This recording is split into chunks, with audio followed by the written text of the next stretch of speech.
Why, hello everybody! Welcome back to my channel. I am Phoenix. Today, we're gonna continue some more of the Greatest Attorney Adventures.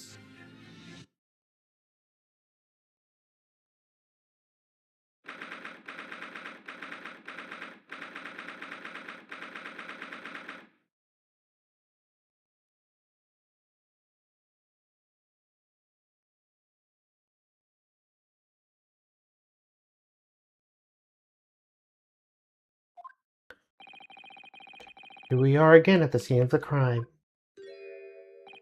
Now to thrust these representation papers at Gregson's face and see what he makes of them. Hello again, Inspector. Do you have a minute, please? What is it now? You should go home and get some rest. Here you are, Gregsy. Here are the representation papers. Your ladyship! Oh! I don't believe it! How the devil did you get that stubborn little ragback to sign that? I salute you! That is good work, that is. I can see you're very busy here as well. How about some tea? It's a special blend designed to relieve fatigue.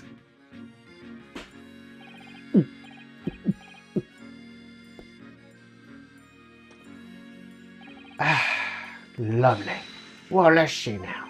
Yes, I hardly feel tired at all. I'm fit as a fiddle, your ladyship. Would it be alright if we investigated the scene of the crime then? Do what you please. You know where it happened. Through that door behind the counter. Yes, the storage room. That's where I discovered Mr. Winnebank and Gina. Right. Well, I'll be getting back to business then. Will you be investigating the storage room as well, Inspector? If I'm perfectly honest, we need to wrap this up before long. Can't afford to spend too much time on it. But there are too many articles to go through. It's taking forever, even with this last working around the clock. Which is a problem because there's another case of yarn that needs to investigate urgently. That must be what Lord Strongheart meant by far more serious matters before. So what I'm saying is, don't get on my feet, sunshine. Come then! Let us not waste any time. Yep, let's investigate.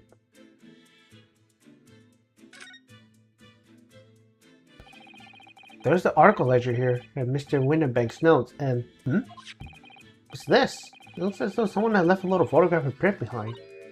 Oh, look at the back! There's some writing. Is there? Oh, show us, Susie, show us! 15th February, 10:30 p.m. Article deposit, 1 gentleman overcoat. Loan amount paid, £1. Redemption deadline, 15th April, 10:30 p.m. A gentleman's overcoat pawned for £1? Clearly it was a very fine coat, in fact, I think. Yes, this must be the ticket for the overcoat that Jeannie redeemed yesterday. And it's still wearing, which belonged to McGilded. I would have never expected the redemption ticket to be handwritten in the back of the photograph, though. It seems Mr. Winnebank just used whatever piece of paper he happened to have in hand. But this photograph of a cat, it looks very familiar, doesn't it? I'm sure I've seen this exact same picture somewhere else recently. Oh, yes, you're right. Very recently. It's the same as the one Jeannie gave us earlier. Of course. I was forgetting that she gave us that print. What are you waiting for then, Mr. Naruhodo? Get it out! Alright, let the clocks turn. Yes, they're exactly the same. Well, if the one on the counter is used as a redemption ticket, perhaps the other photograph that Gina gave us has something written in the back too.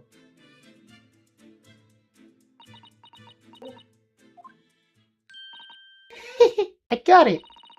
These two photographers hide an amazing secret. A secret? What does she mean? You must tell us, Iris, at once. Do you really want to know? Yes, we need you to tell us all you know about this pair of photographs. Oh, we should talk to Iris first. Oh, Iris, about these two photographic prints. The ones we found here at Mr. Winnebank's counter and the one Gina gave us before. What is this amazing secret you mentioned that's hidden between the two identical prints? Actually, that's not quite right. Sorry? If you look carefully, there's two prints aren't the same. Not exactly. They're not? Have another look at them now.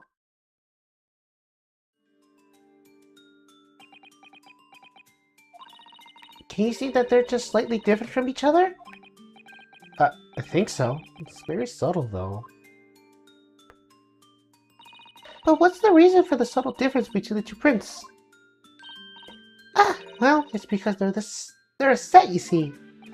No, I don't. This pair of photographs is meant to be used in a stereoscope. Everyone in London is raving about them at the moment. Ah, a stereoscope. Why do I feel as though I heard that word before recently? Oh, yes, that's what Mr. Sholmes showed us yesterday. You see? There it is, just over there. Ah, yes, of course, that magical machine that makes pictures look almost real enough to touch. Well, actually, it's quite possible to see the same depth in pictures even without one of those contraptions. What? Really? Do you know how the pair of flat photographic prints can appear to have a depth in the first place? No, I have no idea. Oh, wonderful. Then I'll be able to tell you. She's over the moon. Bless her. Should we let her explain, though? We really need to carry on investigating the scene. I, for one, simply have to know.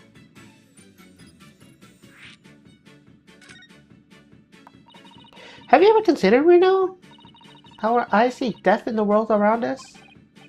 Well, I just open them and it works. But the reason it works is because we have two eyes. Two eyes. Shocking. If you try closing one eye at a time, I think you'll see straight away. What you see with your left eye is what you see with your right eye. Are ever so slightly different. You get a different view from each eye. Yes, the position of objects seems to shift slightly. Exactly. And in your head, your brain used the shift to estimate depth as it merges the two views into one. That's how we can sense depth in everything we see. Huh. My brain really is amazing, isn't it? It does so much without telling me.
Ah, I think I see.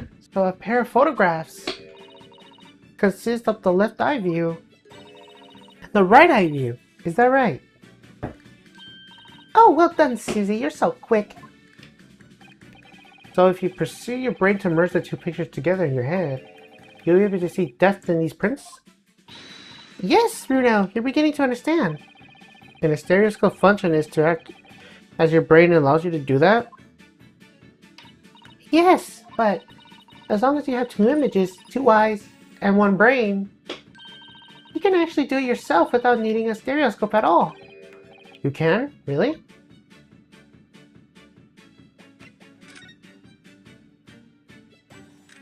Let's try it. Let's try to see if we can view the pair of prints without the help of the stereoscope. Oh yes, I'm dying to have a go. Susato-san really loves this kind of thing. You need to be able to cross your eyes. That's the main thing. Can you both do that? Cross my eyes? I think I can. Watch me and see if you can copy. Make your eyes do this. Alright, let me try. Are you ready, Mr. Naruhodo? There, how's that? That's just derpy. Wonderful, now it's your turn, Runo. The trick is to concentrate the look of your bridge of your nose with both eyes at the same time. Not exactly an easy test when you have two people are staring at you at cross-eyed. Alright, that's enough practice. Now let's try looking at the prints. Start by staring by one print and slowly crossing your eyes. Whoa. You should see two overlapping images, like this. You try it now, Runo. I'm just going to have it to give it a try, I suppose.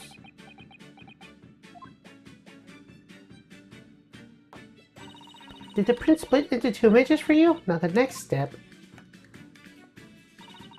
is to put a pair of prints side by side like this and then try crossing your eyes again.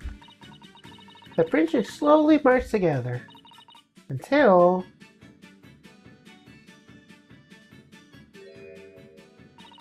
they form a new single image in the century.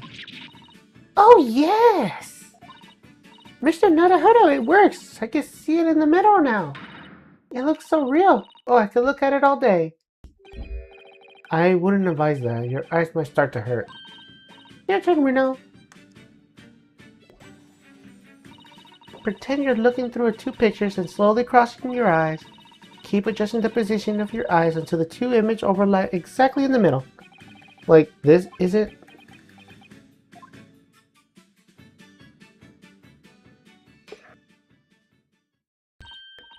There, you managed it. So now you know how stereoscopic images work.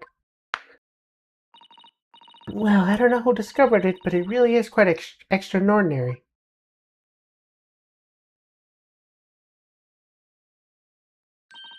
So what do you think of these stereoscopic prints then, Runo? They're certainly amazing, but it isn't easy to get the knack of viewing them properly. No, some people find it easier than others. But that's why contraptions like these exist, for people who find it tricky. Oh, I recognize that. Saw once over there yesterday, didn't we? If I remember correctly, you pressed that little knob here to set the pair photographic in the stand at the back, and it's still amazing even though I know roughly how it works now. Well, London seems to agree with you. Stereoscopes are very popular at the moment. You can find one of these folding contraptions in a lot of households in the capital currently. But these little machines are so affordable, surely there's no need to go around staring cross-eyes at pictures like you hate them. But it's much more satisfying to be able to see the effect with your own eyes. Well, I think so in any case. Stereoscopic pictures. I never even heard of them until yesterday. We certainly learned a lot about them, but I wonder if they're knowledge that I'll ever actually need it.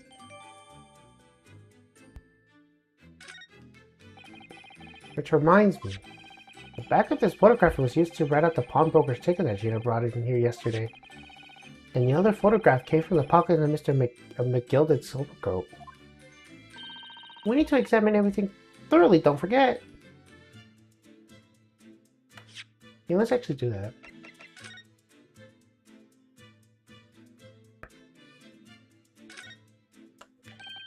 Look, this dark red smear here appears to have made for somebody's finger. Do you think it could be blood? Do you see any red mark as blood, Iris? It's a bit morbid, I think. But it's almost certainly blood, isn't it? 10-year-olds today.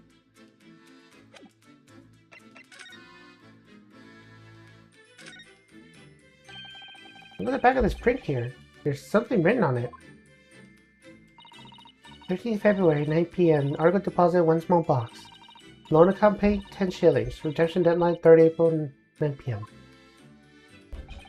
So this photographer printed a redemption ticket? For an article that's deposited 2 days prior to the incident of the omnibus, it would seem. Yes, a small box. That doesn't tell much about it, doesn't it? Perhaps it contains some valuable mementos? I can't help wondering. Presumably Mr. McGilda never redeemed my article in question since he still had the ticket. So isn't it possible that the box is still present somewhere in the shop? Ah, yes. If it's something McGilda deposited, we need to investigate.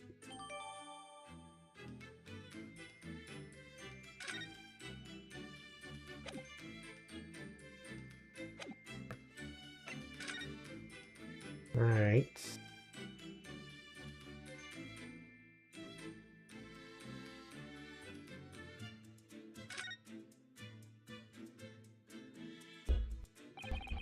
The ledger that opened the counter there really is enormous, isn't it? It must be an awful lot of work to keep track of all these hundreds of items in bond. It's too much to think about, better to sell it all and have a clear head if you ask me. But clearly Mr. Winnebank was very careful when it came to the articles in his care.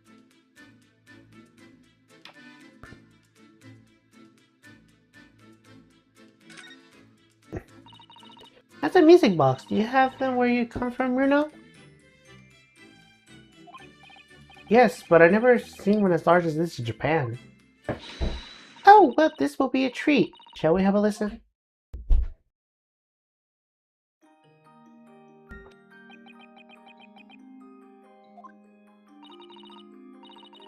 What do you think? Isn't it a pretty sound?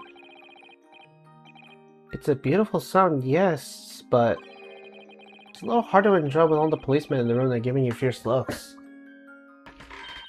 Never mind that, if any of them say anything, I'll tell Grexy type of word. Iris Wilson, Superintendent of Scotland Yard. The police are scouring every inch of this place by the looks of it. Instructions by the yard are examine every article of this shop and every ledger and new book of accounts. Every article? But that's ridiculous amount of work, surely? We've been hard at work at it since the shop was declared a crime scene in the early hours. We're shifting through it all the ships to release it still. We'll be working through that night, that's for sure. And even though we'll barely have scratched the surface. The crime and the pawnbrokers. It must be every policeman's worst nightmare. And every couple's worst nightmare, you know, crime and the pawnbrokers.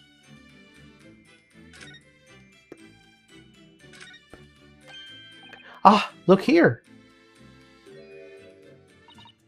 Oh yes, a bullet hole, and I can see the bullet is still lodged in the wall. Presumably Mr. Winnebank wasn't practicing with his revolver in his spare time. Ah, well... Mr. Sholmes likes to practice in his drawing room whenever he can. He's very patriotic like that. Sorry? It's all there in the Adventures of Sherlock Sholmes, you know. Isn't it right, Iris? Ah, did I write something like that? Partially a Jet, perhaps. In Jet? Well, he doesn't do it often. It's quite a dangerous pastime. He doesn't do it often. He shouldn't even do it once. Forget that now, Runel. Let's examine this bullet.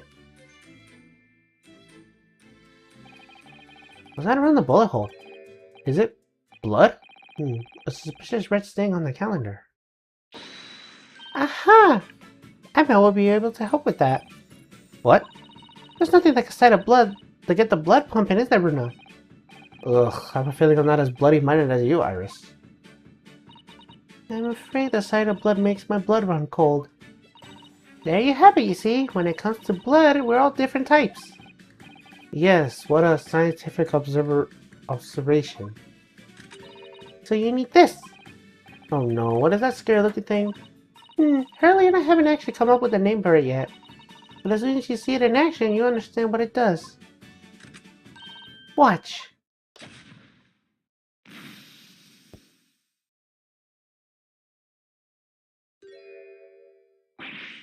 Oh, the color of the bloodstain has changed. There, does it make sense now? Yes, I think I'm starting to understand. Good, it works on the principle that different people have different types of blood, you see.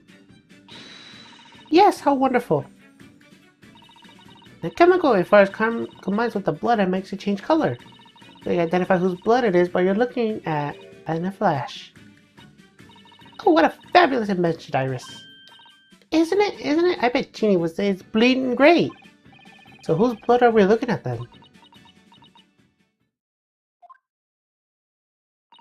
Well, all the chemical does is turn blood a different color, so... Just find someone whose blood turns the same color, you'll know what it belongs to. In a flash. More like two flashes, really, isn't it? One flash or two, this could well turn out to be a valuable clue. You must make a note of it in the court record. Let's keep testing and adding the results of any other blood analysis of to the portfolio. As long as I have regret level, sure. Actually, there's a stain on the back of that one photograph, isn't there? I think perhaps we should see if that tells us anything.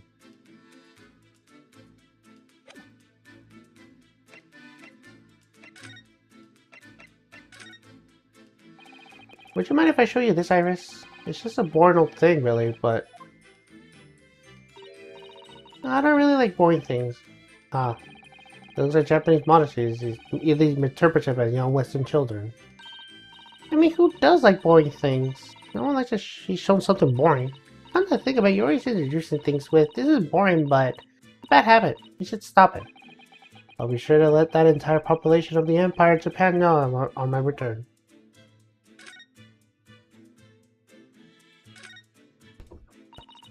Mr. Narahara, I don't know if you noticed, but there's something rather troubling here. I have noticed. Red smear. You mean... Yes, it looks like blood, doesn't it? I wonder if Zatazan picked it up on that. Well, in that case... Yes, we need Iris! We should show this to her before we forget.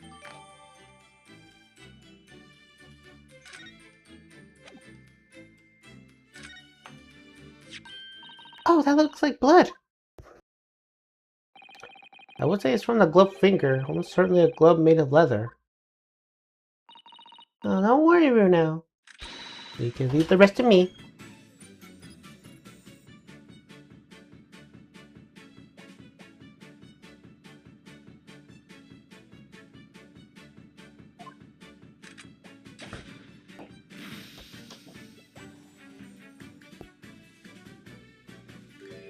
Purple. Look at that. Yes, that's a color we haven't seen before, isn't it? We simply must add it to before their blood samples. It could be an important clue. Although it would be nice to find out whose blood these two different colors respond to at some point. Oh, this particular state of blood. Oh, you have an idea, haven't you? Do you know whose blood this is?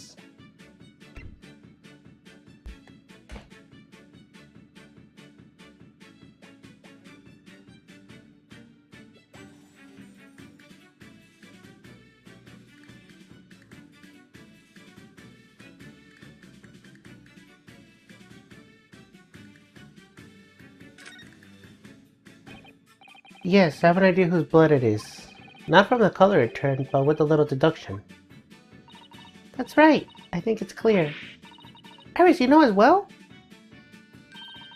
You first, Reno. Who do you think it belongs to? Alright, I believe that this is the blood of... Trice-fired Mason? You don't sound very sure of yourself the way you trail it off there. Well, it was 2 months ago now, that case. And of course, I never met the victim, so I'm struggling to remember his name. He was definitely Trice-fired, though. The victim? Of the omnibus case? Yes, his name was indeed Mr. Trice-Fired Mason. But that would mean that this bloodstain was left on the ticket 2 months ago. Yes, I think it was. Gina brought the ticket here at Winnebags yesterday. I'm suggesting that the bloodstain was already on it in time. There was mere blood at the time Mr. Mason was killed 2 months ago. Something else is coming back to me now. Mr. McGilded was also wearing leather gloves that night. Now I ask you, so what good card is someone in Russia to help a fella bleeding from the stomach? I was about to start worrying about me gloves now, wasn't I? I reached out to give a man a hand. It certainly does look like a leather glove thumbprint, this mark. But we know that Mr. McGilded has no injuries at the time anywhere in his body. From which we can conclude that any blood on the glove belonged to the victim, Mr. Mason. Mr. Naruhodo, you sound just like Mr. Jones. Minus the quirky slip-ups, I hope. Yes, I think you're right, Bruno. Very well, let's make a note of this.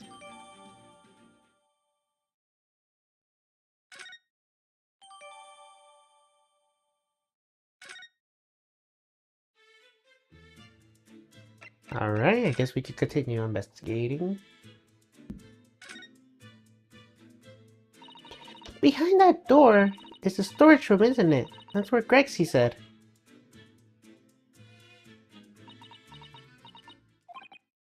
Yes, and that's where I saw that dreadful scene last night. Through the little window at the door.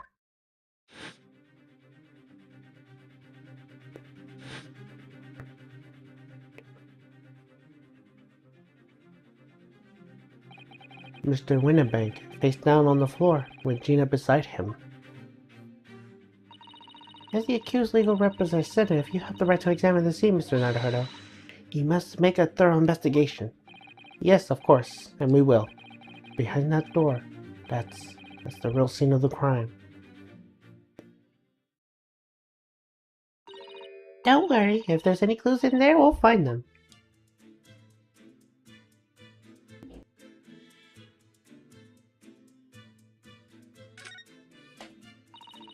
These shelves are where the pawnbrokers put articles that have been forfeited and displayed to customers to buy.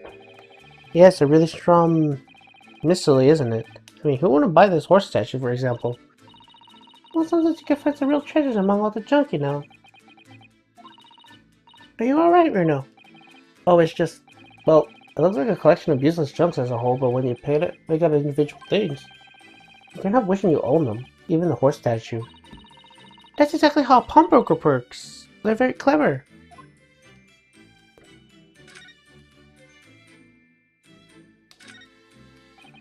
This is that strange contraption that lets you see pictures of things if they are right in front of your eyes.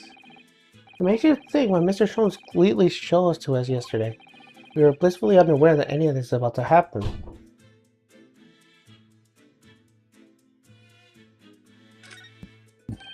This officer has been staring intensely at the wall since we came in here. Shh! Keep it down! Oh, sorry? There's a mention clue just here. Really? You must tell Gracie at once. But as soon as I report it, that'll be it. I'll be stuck here any longer. Stuck here? What do you mean? I haven't been home in 2 days already. I need a non-constable to relieve me and take over me shift. You really have a tough time, the British police. That won't stop us from investigating, though, does it? No, I suppose not. I'm really sure it was that calendar he was piercing at.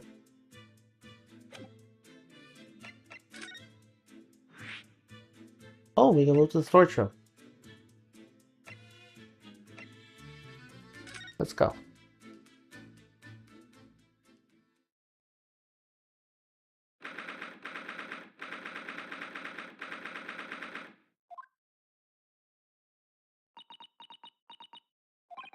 Poor Iris. She's clambering up completely. Iris is bound to find this difficult. After all, Mr. Winnebank's life was taken in this very room only last night.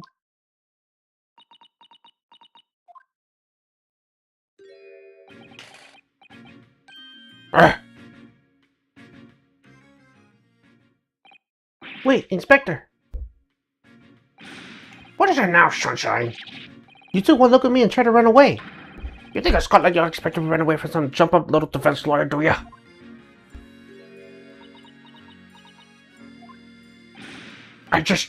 Well... I've never seen her ladyship looking like that before, that is the thing. I didn't know what to say to her.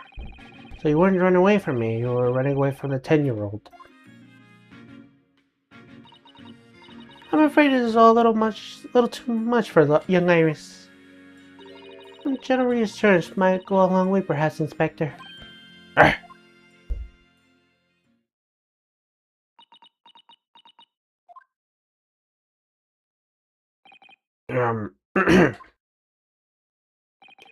Don't, don't trouble yourself unduly, your ladyship.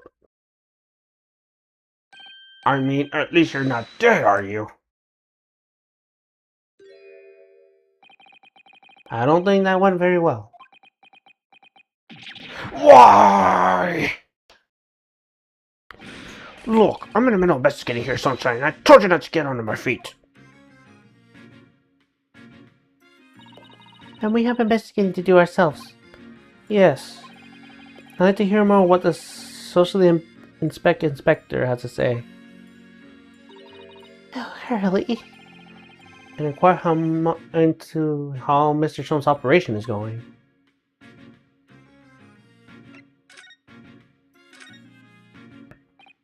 So, Inspector, what do you think of the crime scene here? For sure, you got eyes, have you? Use them! Is what it looks like. Nothing more, nothing less.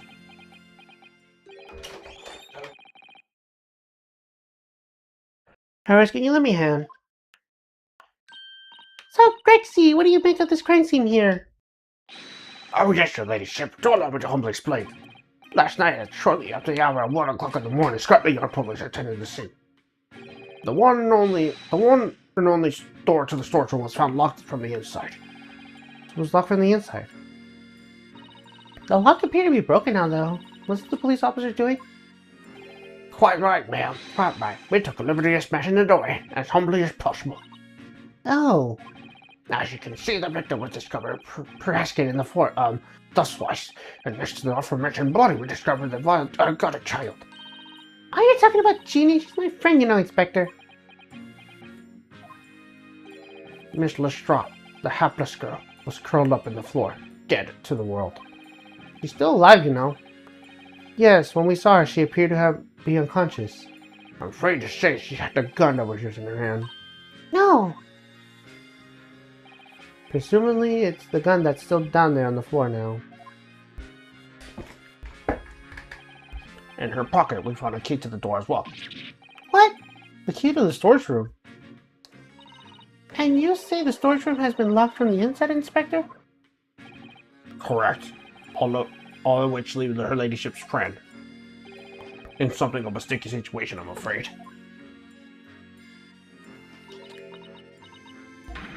Obviously, my personal opinion is that it's sort of misunderstanding. Of course it is, Inspector. Of course it is.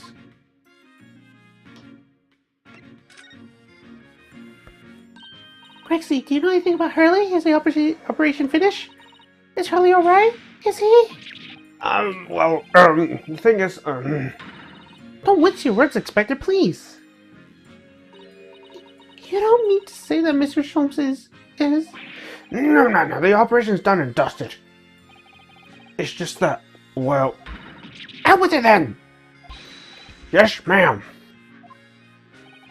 They use something called a general anesthetic. It's the latest thing, renders the whole body insensitive. The whole body? Anesthesia? Is that even possible? It means the operation can be completed while the patient is fast asleep.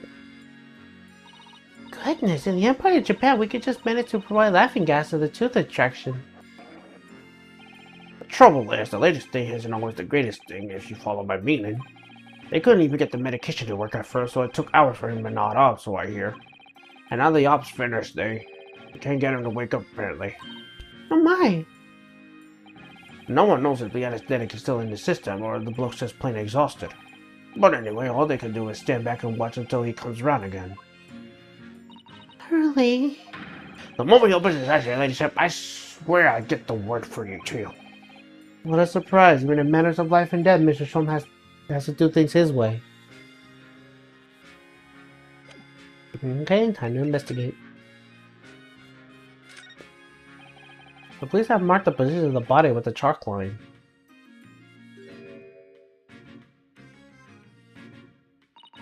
Poor Mr. Winnipeg. He was a nice soul, man.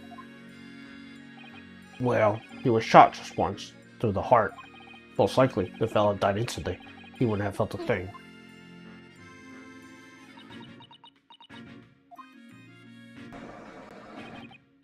This must be his blood, then. Ah! I don't like to ask such a wretched time, Iris, but I wonder if perhaps... Don't worry, Susie. I'm ready for action.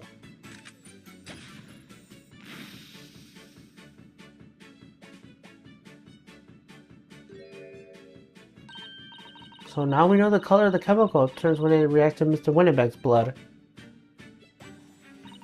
And it doesn't match our analysis of the bloodstain we found in the main shop. No, but let's add the sample to the others, so we already collected anyways. I guess this is blue.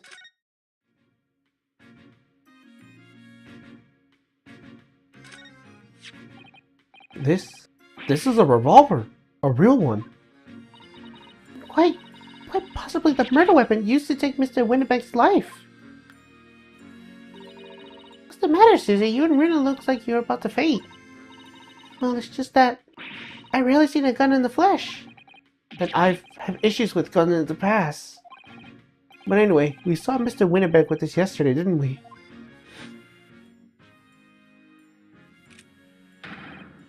I shall have to take my own life. Well, his life was taken at least. It must be the same gun. And last night, when I looked through the spy hole at the door in the storage room here, that was the same gun I saw in Gina's hand. Mr. Winnipeg told us that he only ever had a single bullet loaded in his revolver, didn't he?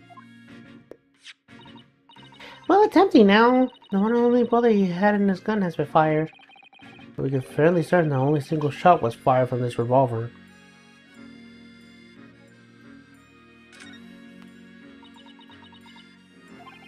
Iris? Don't worry, I'm alright. But we must find the true culprit. Yes, absolutely. Out of all the articles in the storage room, this is the only thing that shows any sign of being ransacked. Ah! What is it, Iris? That's the box file that my manuscript was getting kept on. Oh! Iris unpublished story, The Hounds of the Baskervilles. Surely that's not what all this. Sorry, Irish, but if you ask me, he sold it. Without telling you. You must check inside the box at once. Yes.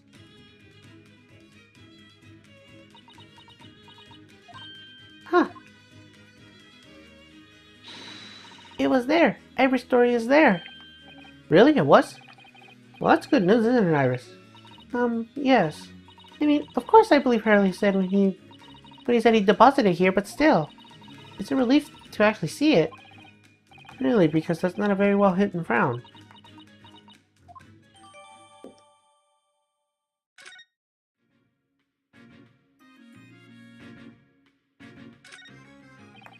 Look at all these articles that have been deposited. The room is stuffed full of them. I can't believe how many there are. A bicycle, a gramophone, music instrument, even some enormous paintings. Look! Pieces of different people's lives quietly gathering dust in here together.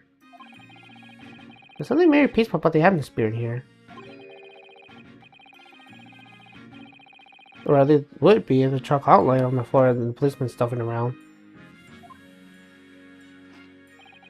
Not much I can do about that, Sunshine.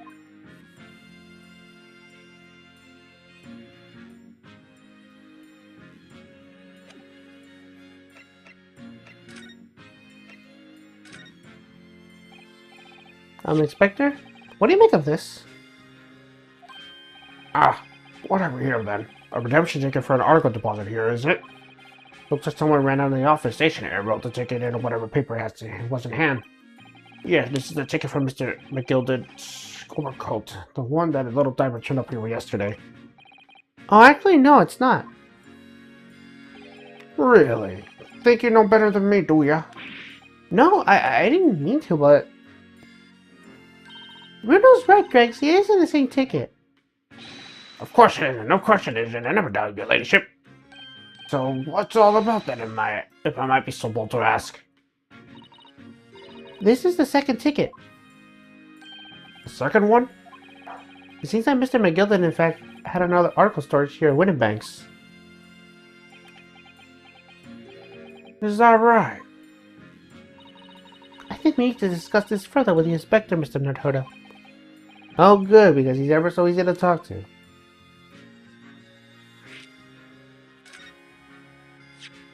This ticket was in one of the pockets of Mr. McGilded's overcoat. Eh? You mean to tell me? Yes, there was more than just the music box did, it seems. I should insist on the last ticket back in the yard and examine it publicly. Well, according to the details on his ticket, Mr. McGilded deposited another article here with Mr. Winnebank.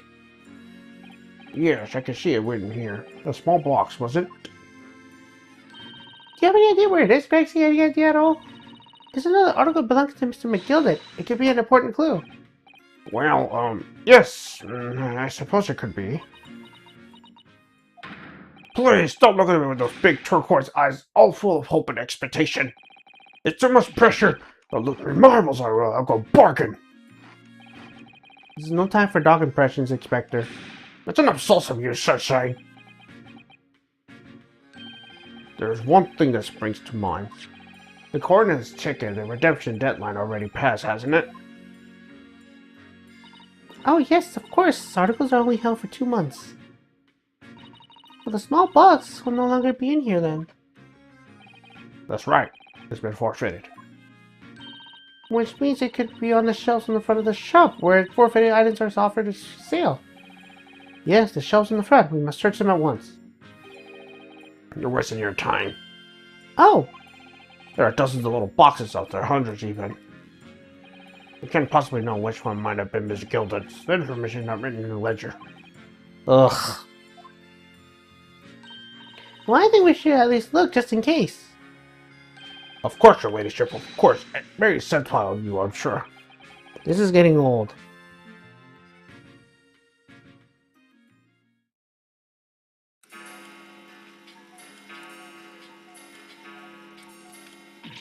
Ah! I nearly jumped out of my skin there. How much Mr. Winnebank has such a wicked trap? I doubt he is set once to scare anyone. Is it really that time? I think perhaps we should pay Gina another visit soon. Oh? Trial is tomorrow. We must establish whether or not you'll be defending her. I think we should ask her one more time. She may have changed her mind.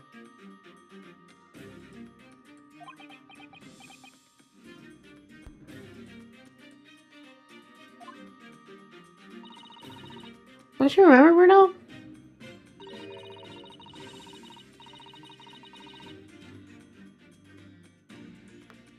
You told her we could rip up her representation papers if she didn't want you to be her lawyer.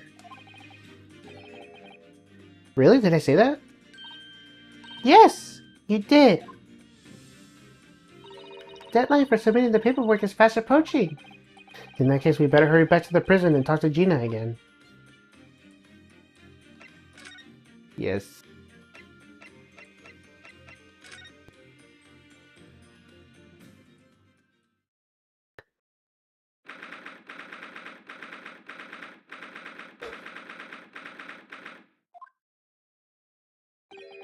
Ah, Gina. Good.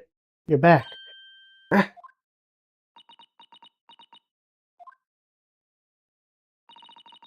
The police must have finished questioning her then. Oh, how was it, Jeannie? Was it awful? Eh? Oh, don't bother me. You didn't bother me. Thank you for the papers you signed before. It meant we were able to investigate Winnebags. Oh, right.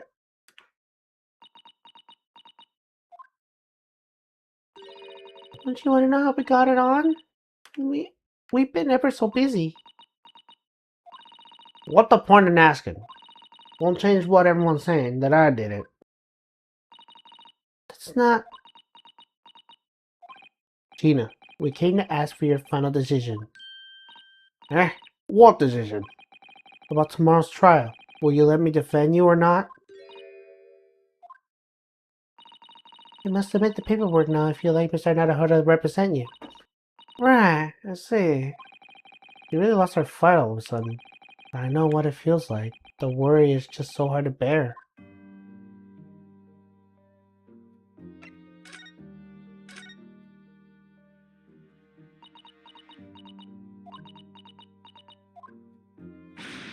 Alright, that blimey, give it a rest with the Miss Iris. Come on then, fill us in. Who done it? Unfortunately, we don't know that yet. You don't say. We don't know yet, Gina. But Mr. Naruhodo and all of us know that you are innocent of this crime. And while we haven't yet managed to work out who the real culprit is, there's a number of interesting facts that we have managed to establish.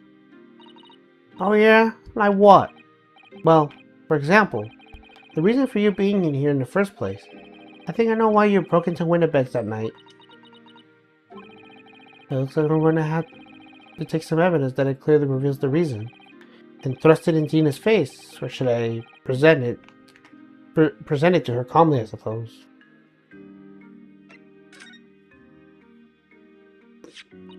We already have the representation papers and other documents we need.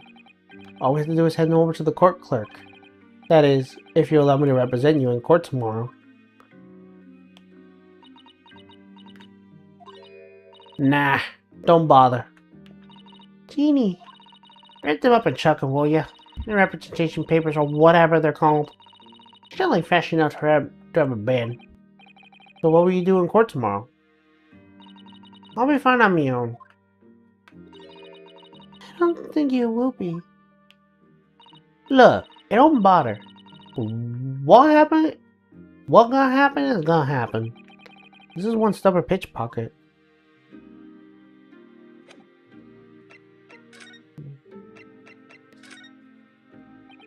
We found this at Mr. Winnebag's storage room. The manuscript of Iris's latest story. Ah, alright. Well, that's good then.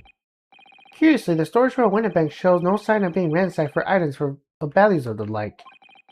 With one exception, the box file that housed this manuscript. It was you, wasn't it, Gina, who broke open the box containing the manuscript last night? Eh? You were determined to find out whether or not the great hound of Baskervilles was really there. That's the real reason you broke into the storage room last night, isn't it? Urgh. Why don't you tell us what happened, please?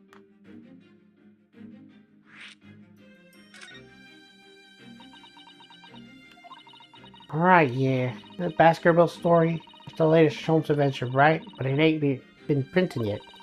So I figure it gotta be worth a few pieces of silver, right? Oh yes, at least 5,000 pounds. What? So you intended to sell Iris's manuscript, didn't you? No. Jeannie, how could you? Well, wait, no, hang on. Of course I wasn't gonna sell it. All I want to do is find out if the manual script or whatever you call it really was there or not. That's the only reason I went in that place. For Iris' sake, isn't that right? Ah, we know why you'd done it from the start, Gina. Of course we did. But, you know you wouldn't do anything mean like that, Jeannie. I just knew it. Well, when I saw the manuscript in the storage room, it reminded me of what you said the night before. You're not doing a lot worse than that, believe me. But for slice a lot of them. You just ain't realizing yet.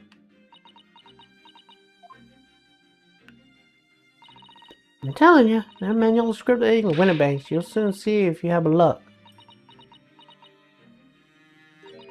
If I'm honest, I have wondered if Hurley's telling me the truth sometimes. It means that I sometimes wonder if I have hidden my manuscript somewhere. Somewhere I don't know. Even though I'm wrong on me to doubt him.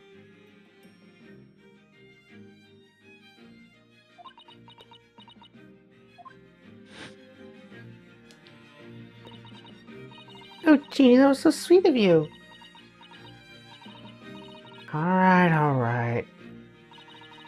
I'll tell you why I did it. Just stop looking at me like that, Iris.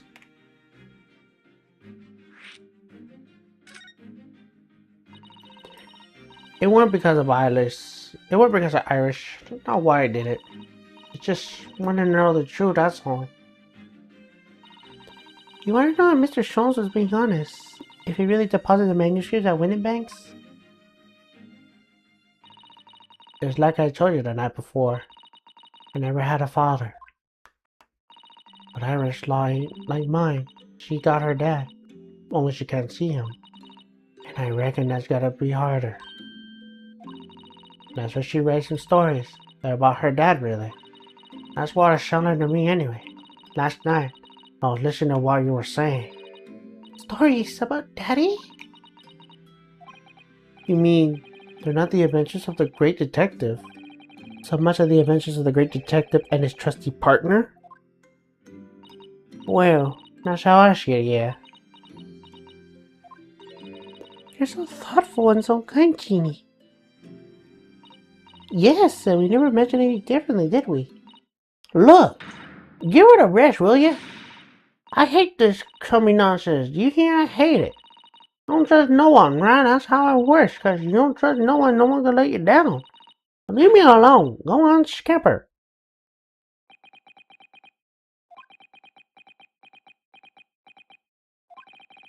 I hadn't noticed until now, but it's unmistakable. Right there on both sleeves on that overcoat. There's some very suspicious red stains. What? Why are you looking at me like that? They might be representing some of the other findings that are Area Gina now.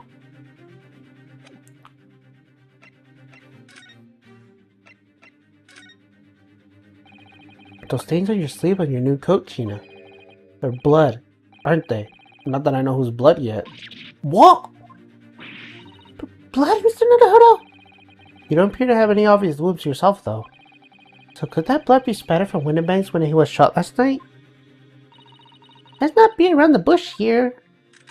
This trusty friend of mine will get the results much faster than anything else. Take it easy, Irish. Don't move, Jeannie. I'm going to shoot.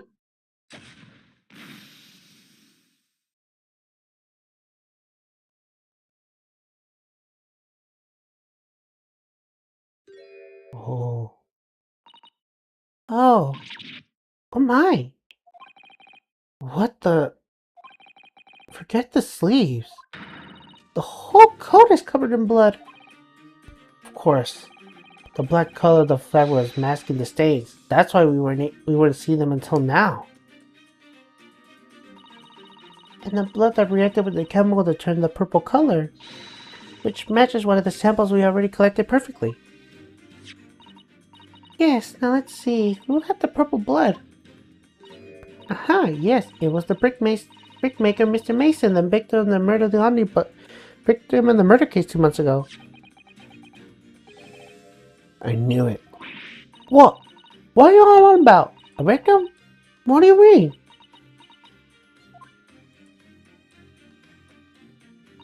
It's a rather unfortunate situation, Mr. Netherhudo, but I think it makes things quite clear. I mean, it means the omnibus case is finally solved. The truth who really murdered the brickmaker, Mr. Mason, is revealed. Oi! Could someone explain what's going on? Stop telling half the story!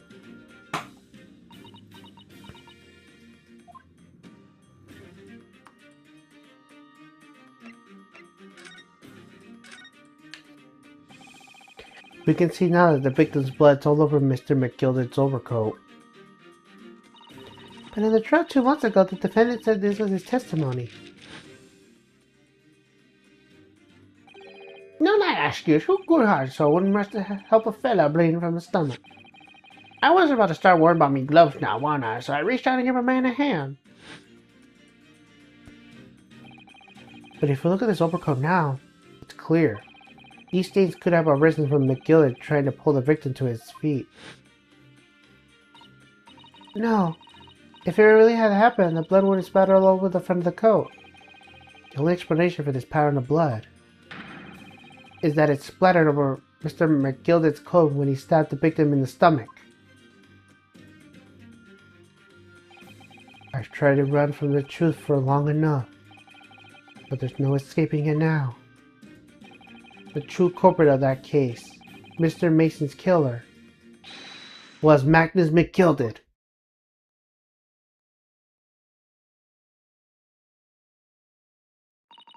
Mr. Naruhodo, that horrible case is solved at last. And I helped the man walk free from that trial. I used all that twisted testimony and all that sham evidence to prove his innocence. How could I have let that happen?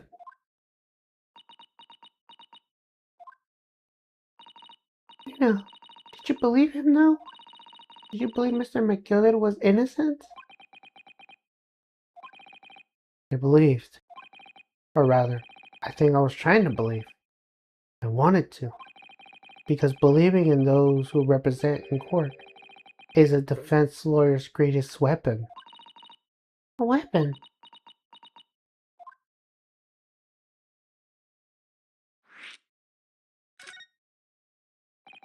Before we came to Great Britain, a great friend of mine taught me a valuable lesson. You mean Kazuma-sama? Listen, Ryunosuke. We lawyers are only human. We can't know for sure what is the truth and what is a lie. Which is why we can resort to our primary weapon. And unwavering briefs of our clients.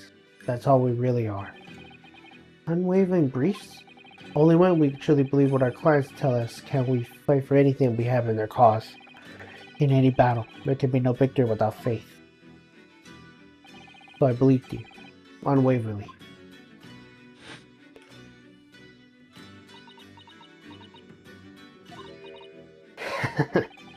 What's funny, Gina? Core. Sounds like an empire of Japan you come from. Everyone must be soft. Well, come on. Look at the mess you got into, believing in that walk Goddard. Yes, I inadvertently helped a murderer walk free. Well, at least you learned your lesson now, huh? Believing that people are never worth it. Someone almost stabs you in the back in the end. As soon as you let down your guard, you haven't. Take a leaf out of my book. Believe no one. Get hurt by no one. Nina, may I ask you something? What? I'd just like to make abundantly sure. What would you like us to do with these representation papers for tomorrow's trial? How many times do I have to say rip them up and chuck them away? Are you really sure that's what you want? I'm not just what he wants now. I'm a believer lawyer over there. Don't forget it was me and I tried 2 months ago. I let everyone up in the garden path, didn't I? Are you telling me you can believe in me after that? Not likely. Oh, Mr. Naruhodo? A lawyer's primary weapon is an unwavering brief of his clients. Ultimately, it comes down to whether or not I feel I can trust Gina after everything that's happened. Gina, let me say it again. Please allow me to represent you in tomorrow's trial. Eh? Are you half-baked? Not at all. You're not once admitting to committing the crime, have you? What's more, I believe that you're telling me the truth. Seriously, Mr. Naruhodo? Didn't you hear all I said before? I'm a born liar, face just tip of me tongue. I'm a diver, don't forget. I pulled the wool over your eyes 2 months ago and got into all sorts of trouble. Why would you ever trust me now? I just don't get it. Gina, I do understand why you choose not to put your trust on others. But I assure you, there is more to this life than you yet realize. What do you mean? The world we live in is full of people you would do very well to trust. People who won't ever let you down. Eh? It's true that I'm just a suit of law and I'm certainly lacking in courtroom experience. But I can promise you this. Whatever happens, and until the very last, my very last breath, I am completely on your side.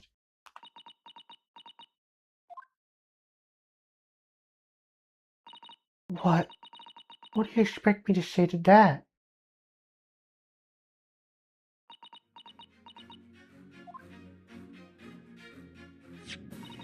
It is decided. I will take these papers now and carry out the necessary preparations for tomorrow's trial. It would be a shame to throw them away now after it's been penned in your name so beautifully. Do what you like. You wish a lot, I don't know what you are, I don't get you.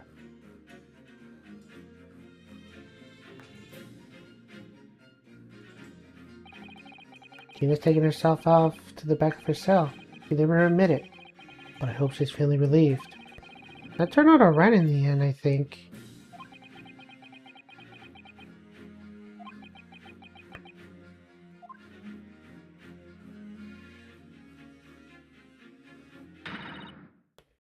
Whoever's hiding there, show yourself at once. Eavesdropping is a height of cowardness. Miss Susato? Somebody there in the shadows, I can sense it. Someone who wasn't there before. What?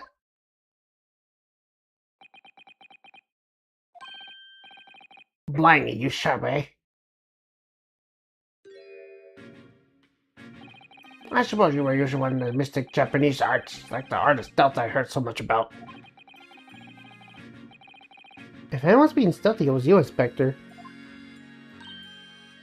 Rexy! Oh dear me, I'm terribly sorry, your ladyship. I didn't mean to startle you. How long have you been listening to our conversation? Good grief, listening? No.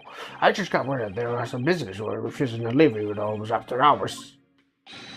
I assure you, ladyship, I just arrived just 30 minutes and a moment after. That's all. There is nothing on tour, nothing at all. After hours? Is it that late already? So then humbly excuse myself, ladyship. Ta-da, toodaloo, cheerio, all the best, by and by. There's a lot of farewells, not one of them appropriate for her ladyship. But I wanted to have a chat. I'm terribly sorry for time suppression for a minute. Oh, I see. It's a shame. If I don't get this emergency the Supreme Court dealt with the sharp Lord Strongheart, well... Emergency? Lord Strongheart? Not going to forget to say anything anyway. Right, Gracie, if you have to, let's chat soon. Delighted, charmed, can't wait if you please. My pleasure. That's a lot of pleasantries, and I wanted them so secure.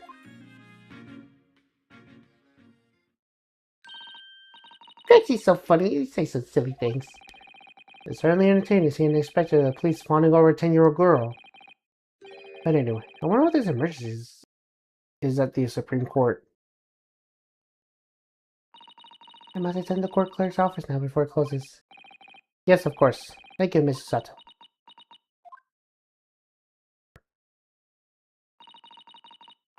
Kindly escort Iris home now, Mr. Naruto. I shall meet you there later.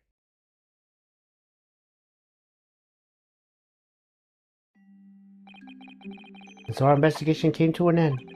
Susato-san went to file the necessary papers to my defense of China the following day. And then it hit me. I could no longer suppress the wretched feeling that I had been crawling away from my insides. Tomorrow, Susato-san will be leaving Britain and making her way back to Japan.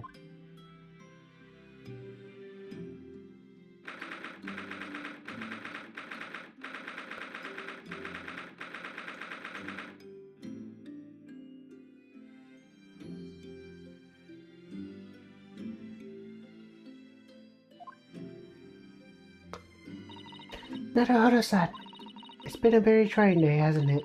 I do hope you're not too exhausted. What about you, Susato-san? Today has been even more trying for you, I'm sure. Mr. Sholmes was shot before Elijah was arrested.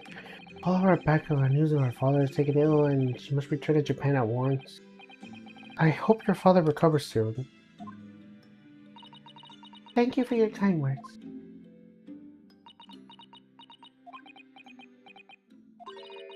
I wonder why it is that so many thoughts rage in my head like a storm, and yet I seem unable to find the words to express any of them. I know exactly what you mean.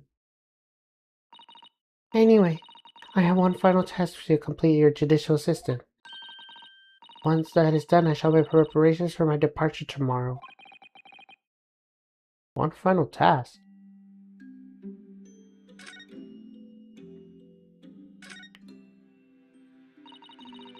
It's just 2 months since we arrived in London.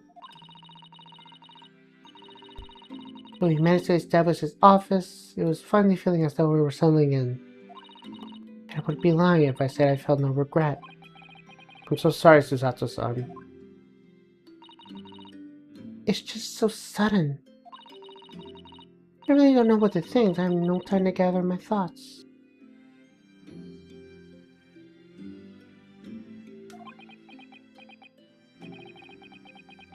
I know we only been here for a short time, but in my limited experience in the courtroom, I feel like I learned something. And how will that be? It seems to me there are so many feats about people's personalities. Facets? And like a jewel, the light plays soft in the complex patterns, illuminating their actions and their motives. And we only see a small number of those total facets.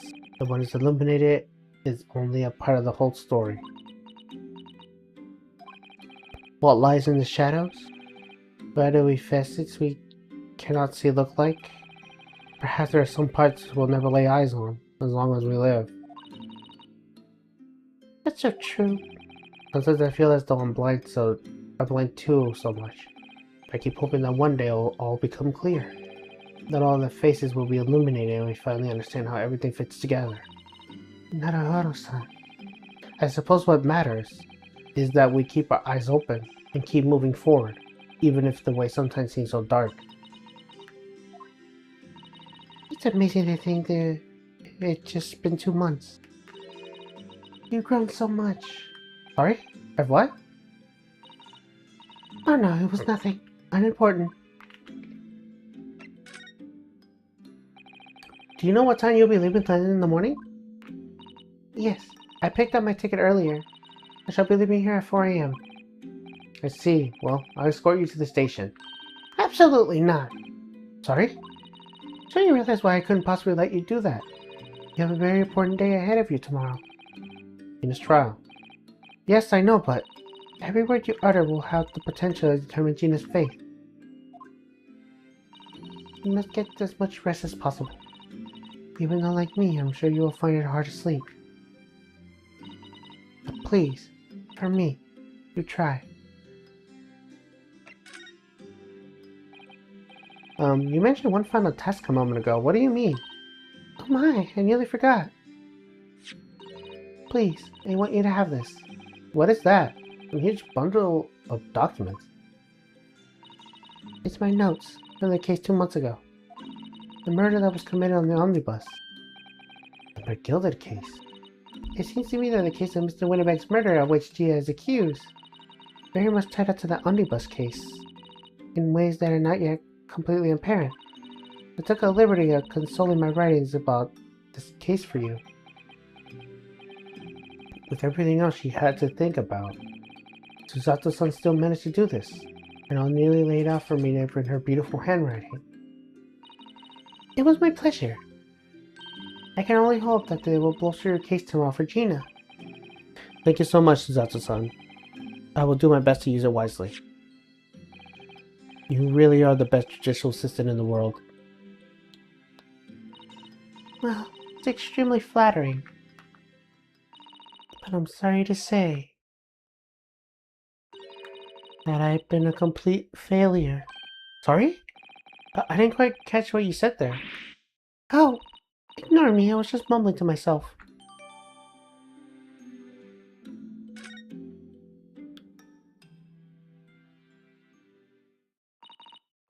Well, it's getting rather late. I think you should go to bed now, Naruto-san. I must finish packing up my things in the room. Susato-san, I wish you the best of luck tomorrow. Good night. Wait, there's something I need to say. Hiya!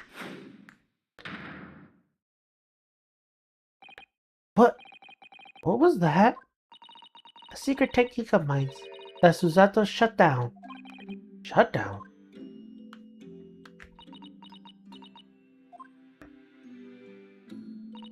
Please, I implore you.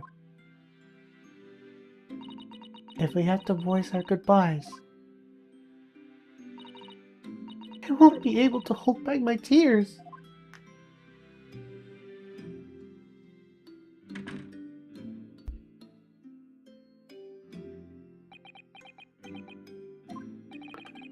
Susato-san.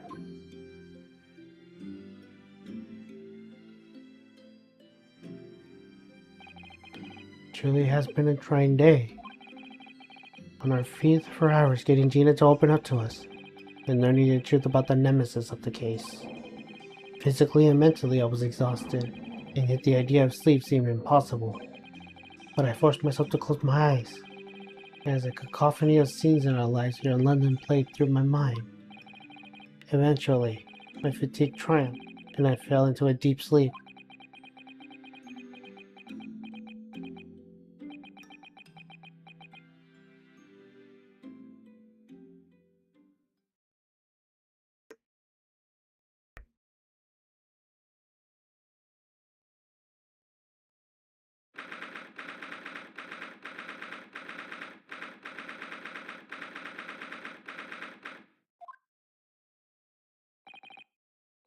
Yes, I quite understand. That is a great weight off my mind.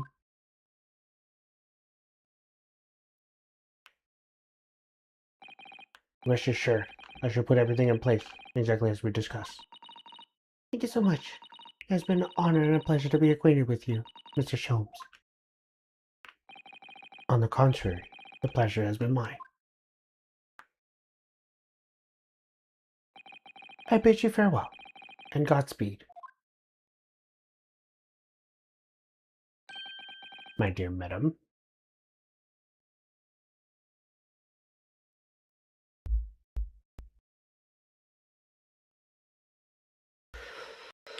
Whew.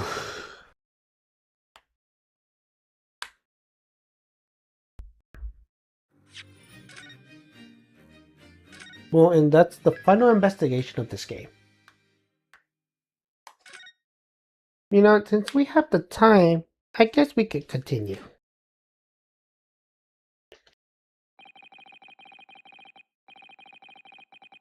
When I woke the following morning, Susato-san was already gone. Outside the window, a rain came down in sheets. And so began my ever longer day than the last, one that I will remember for the rest of my days.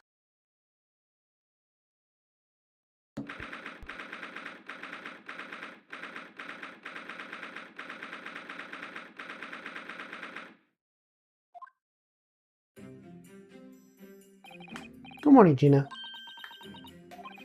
I'm determined to prove your innocence today. I'm sure we can do it. So where are your friend then? Sorry? You know, they're in the fancy dress. Suzaro or whatever you call it? I don't know. Miss Susato had to leave early this morning. She was already gone by the time I woke up. You're right with that, aren't you? Forget about me if you like. Go and see her off. It's fine. Not as I'm Miss Susato and I won't meet again. One day. Even so, you, Gina, you only get one chance. Trout today is all we have. Good morning, you two! How are you feeling, Ginny? Do you manage to sleep? Irish, what are you doing here? What do you mean? When a friend is in need, we show our support. Isn't that right, Waggy? Ah, Waggy! Great way to show your support, kitty. Let him nose around, huh? What we can do? Oh, it reminds me, I bought a paper on the way here. Now, would you like the good news or the bad news? What do you say, Reno? Genie? Oh, well, I think I'd rather get the bad news out of the way first.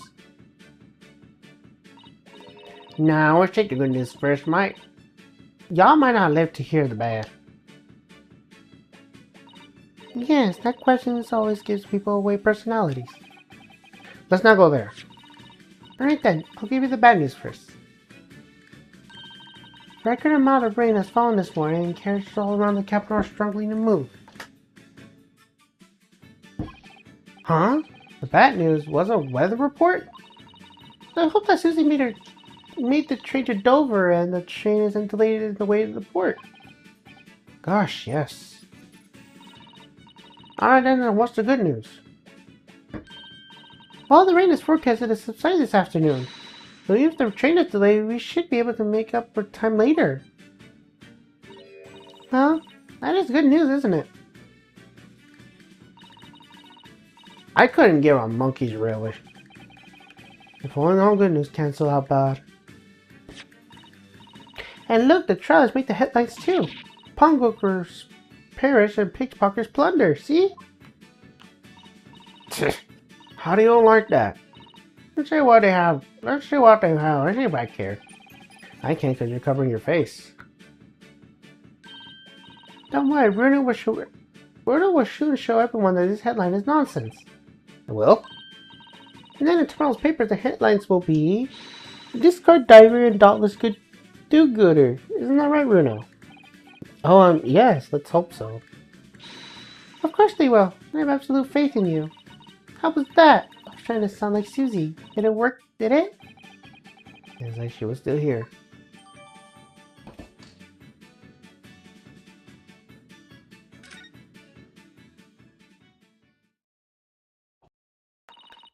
Good luck then, Reno. I'll do what I can. Hmm? Obviously, I don't know how long that Susie does, but still.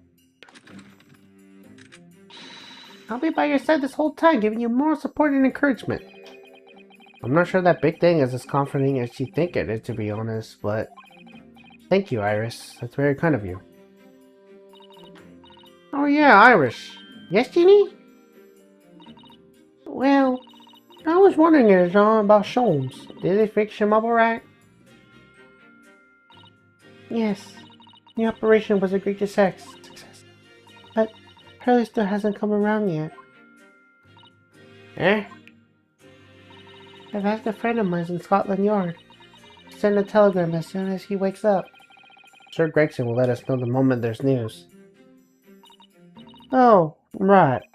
No Susato-san and no Mr. Sholmes. Hold down on me today to prove that Gina is innocent of the crime.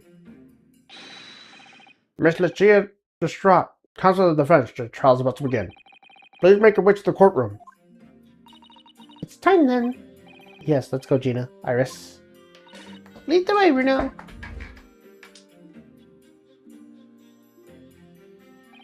Poor Gina. She's trying to pull a brave face, but I can tell she's worried and scared. I have to believe her from start to finish. That's the weapon that could secure our victory here. If I learned anything from my great friend, it's that.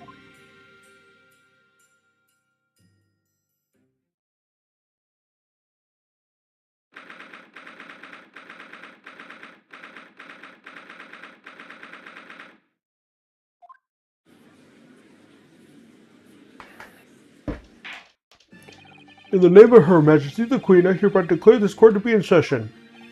The trials are determined to kill their innocence on Miss Gia Lestrade. I now call upon the counsels of the prosecution and defense to declare their willingness to proceed. The prosecution is ready. The defense is ready. Lord Van Zieks. My lord. Remind me, how many years ago was it that you withdrew from the public prosecution service? It was some 5 years ago, my lord. Yes, and then 2 months ago you resurfaced someone unexpectedly, and here you are again today. Are there some circumstances of which the court should be aware of to have led to this erratic behavior? In what might describe your former life 5 years past, you've dealt exclusively in matters concerning up the highest echelons of society and government. Really? Yet today you chose to try a simple case of burglary and murder. I confess I find it more than a bit befuddling, Counsel. There are two types of person I cannot abide. Firstly, those wealthy scoundrels who hide behind a mask of philanthropy to cheat the public at large. You mean Mr. McGilly, who you defended against the Reaper 2 months ago? Yes, I just about managed to work that out, thank you. Magnus McGilded, if I know what the monster he was, I would have never defended him. And secondly, even more loathsome, those really scoundrels who masquerade as allies only to effect total betrayal in the final hour. In other words, the confidence tricksters of those tiny islands in the Far East, the Nipponese. What? Did you really just say that? It means you now, Reno. I actually managed to work that out too, thank you, Iris. Total betrayal? What are you talking about? Tor's look of hatred in Lord Van Zeek's eyes. Was it directed solely at me, or was he talking about all Japanese people? It alarmingly escaped the explanation, Lord Van Zeeks. Still, the traditionally welcome to return of a so-called Reaper of the Bailey, I fear for all London's malefactors. Your lordship is too kind. Now, jurors, the 6 of you have been selected at random and represent the will of the people of this trial. Are you ready to hear the evidence placed before you as you determine the guilt or innocence of the defendant? Former lieutenant of the British Army, do you know? Don't you know chaps like me were born ready? Clean cutlery and a clean conscience, your lordship's model is very appropriate here, I think. Everything will be there, copied in the future. Absolutely everything. I'm ready for it. I don't understand it. I can't have it left in there. Not possible. What could I have? Women indispensable in society, stop. And look culture future awaits, stop.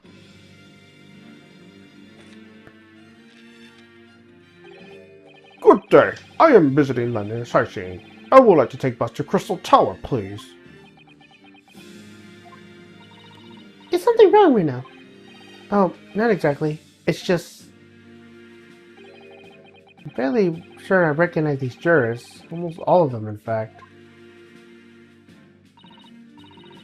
Really? Funny coincidence. Like that so happens from time to time, do they?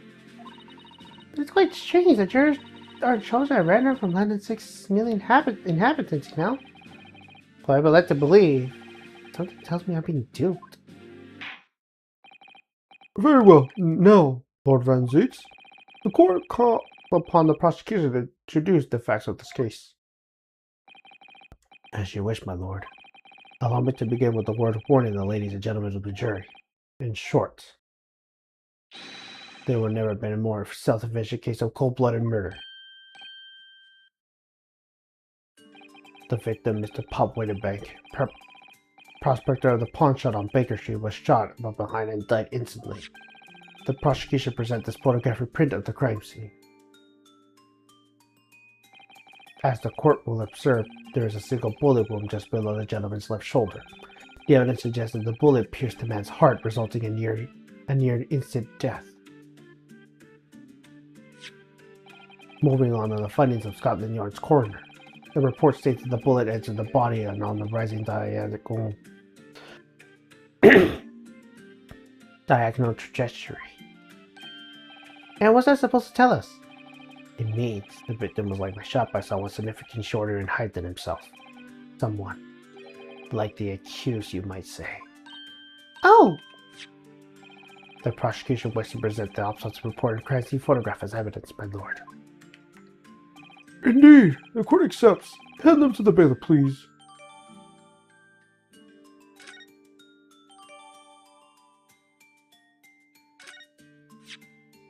I now ask the court to turn its attention to this plan of the establishment where the incident occurred. The prospector was found in the storage room where he kept articles pawned to him. The windowless room with a single point of entry. A door into the room shop was found locked.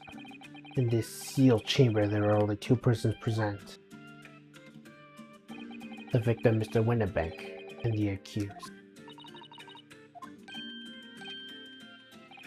It may further interest the court to know that when the accused was discovered at the scene, she had in her hand the gun used to fire the fatal bullet.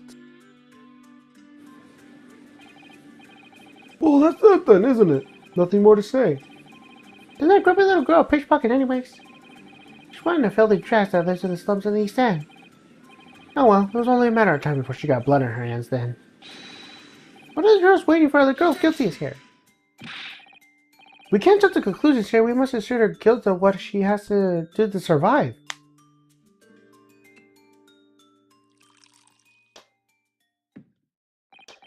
My learned Nipponese friend, it is you who mustn't jump to conclusions. The prosecutor has barely begun presenting this case. Conveniently, this appalling act of murder did not go on unobserved. There were witnesses. Good gracious! After their testimony, this girl's true nature will be exposed. Pitiful pig purse or cold-blooded killer. Here's to establishing the truth. The court will take a floor plan and firearm into evidence. Hand them to the bather, please, Lord Van Zeeks. At once, my lord.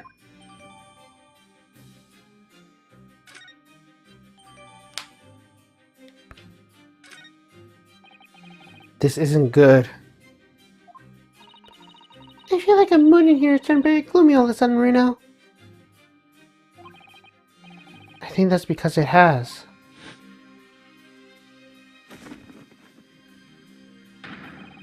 Let us begin.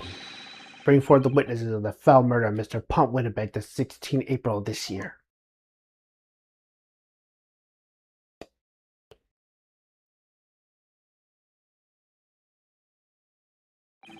Witnesses, state your name and occupation for the court. Name's Rash Shulkin. Occupation is, baddie. Professional baddie. Name's Regal Sulkin. Occupation, Sagism. Tobias Gregson, Scotland Yard Inspector. That's right. This is what we call The Three Sulkin Brothers!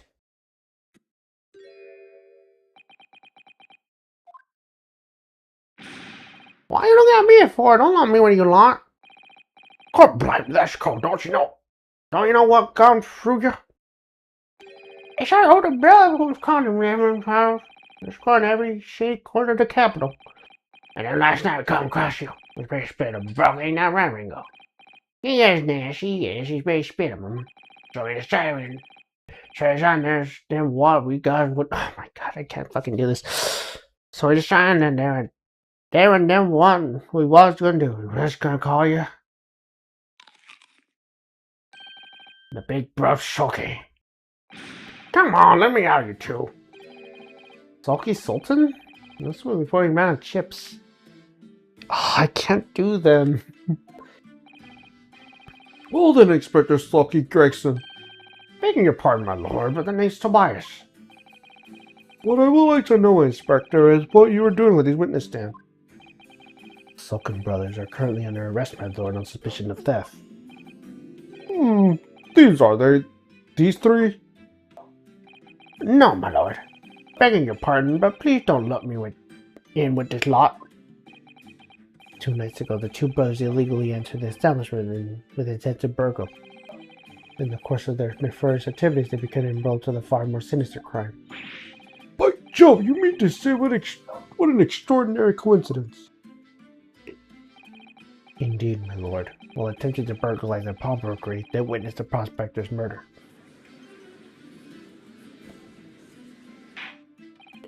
Order! Order! The various trespasses of these brothers are not the subject of today's proceedings, though they will naturally face trial in the very near future. With your lordship's permission, I to remain that I stand to keep these gents on the straight and narrow. Of course, Inspector. As settled as I am to cowboy with these witnesses, I will permit them to take the stand. Mr. and Mr. Sulkin, you will now testify before the court. Describe the events of the night in question and what exactly you saw. I blast so. Happy to. Cause a sulkin's never sulkin.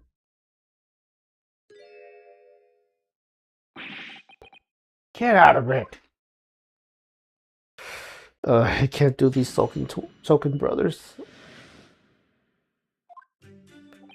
We was run down Baker Street at the small hours, and the grocery store was a jerk, see? It was like some kind of sign begging for us to go, and it was. But once we got inside that blooming lump, we just heard gunshots from the back room.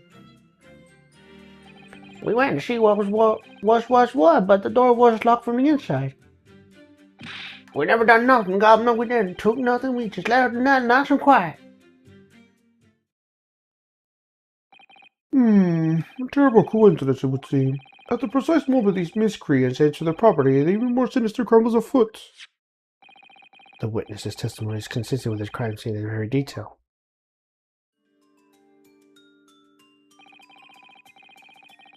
The door providing access to the storage room in the main shop was indeed locked from the inside.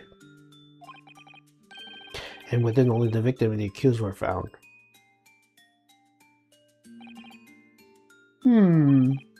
I must say it does appear to be an overwhelmingly simple case. Still, the defense may cross-examine the witnesses now, of course. Counsel, if you please. Counsel? Yes. What's the matter, Reno? Sorry, I was just stunned by silence for a minute by the blatant lies that's told by the pair of the stand. I know that it's all nonsense because I saw it with my own eyes. I just have to expose their testimony for the pack of lies it is.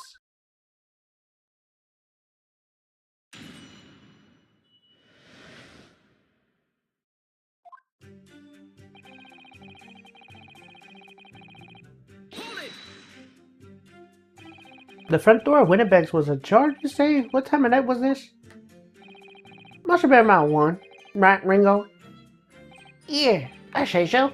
Right, Soaky? How would I know? The place would have been shut as it was in the morning. There's like any other shop in town. Well, it was pitch black inside. True, ain't that right, Ringo? I'm not so sure, Nash. I seem to remember a little light burning inside. What about you, Soaky, me old musker? Leave me alone. There definitely was a small lump burning inside. That's what alerting us to the situation in the first place. And one of these gentlemen ventured in the open establishment. The accused Miss Gia Lestrade already had the muzzle in her arm treating the unfortunate victim. That is pure conjecture. Perhaps, but it changes nothing. These brothers have virtually wandered into the middle of the cold-blooded murder, simply because they found the door to the victim's establishment open and ventured inside. Right, that's what happened.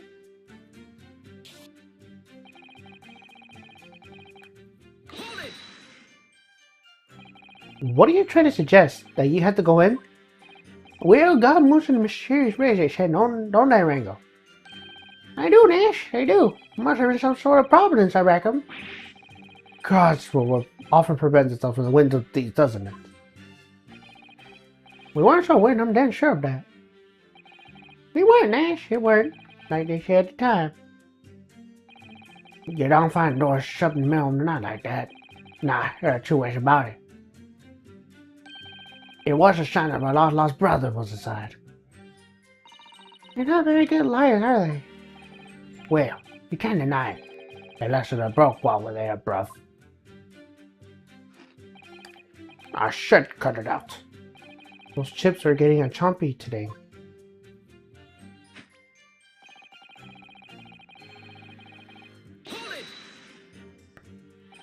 Gunshot, you say? Just the one? Are you sure about that? Yep, just the one, Governor. I swear on that. It was, Nash, it was. Ain't that right, bruv? The firearm used belonged to the victim himself. Yes, Mr. Winnipeg always used to leave his gun lying around in the corner. Right, I remember. When we examined it, we found the revolver was completely out of rounds. That makes sense. Mr. Winnipeg always used to say he only ever kept a single bullet loaded. It's true, I remember him saying that as well. But we can say with considerable certainty that only a single round was discharged from the firearm used in the murder weapon. Yes, my lord, we can. And I should remind him to the court that the firearm in question was discovered in the hand of the accused. Wonderful.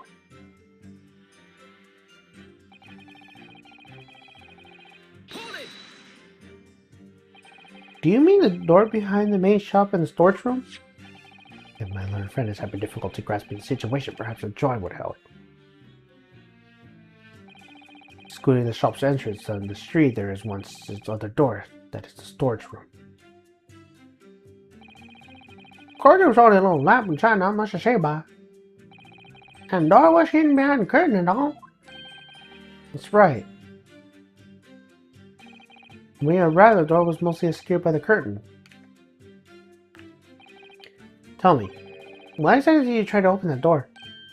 Any normal petty thief would run to the sound of a gunshot, I should think. Oh, well, you're trying to grab it, Ringo. Well, Nash, yeah. Excuse me. Mr. Nash Shulkin, do you have something to add? Huh? What? Something that I said just now appears to have got you thinking. Oh, well, yeah, I was just thinking about me, bruv Sulky. Oh, the one you lost touch with? Yeah, cool. It will be a right nice piece of work sometime, that one. Always used to nab me some of the grub and have something to eat. He does sound like a very mean man. Oi! What you look at me for, sunshine?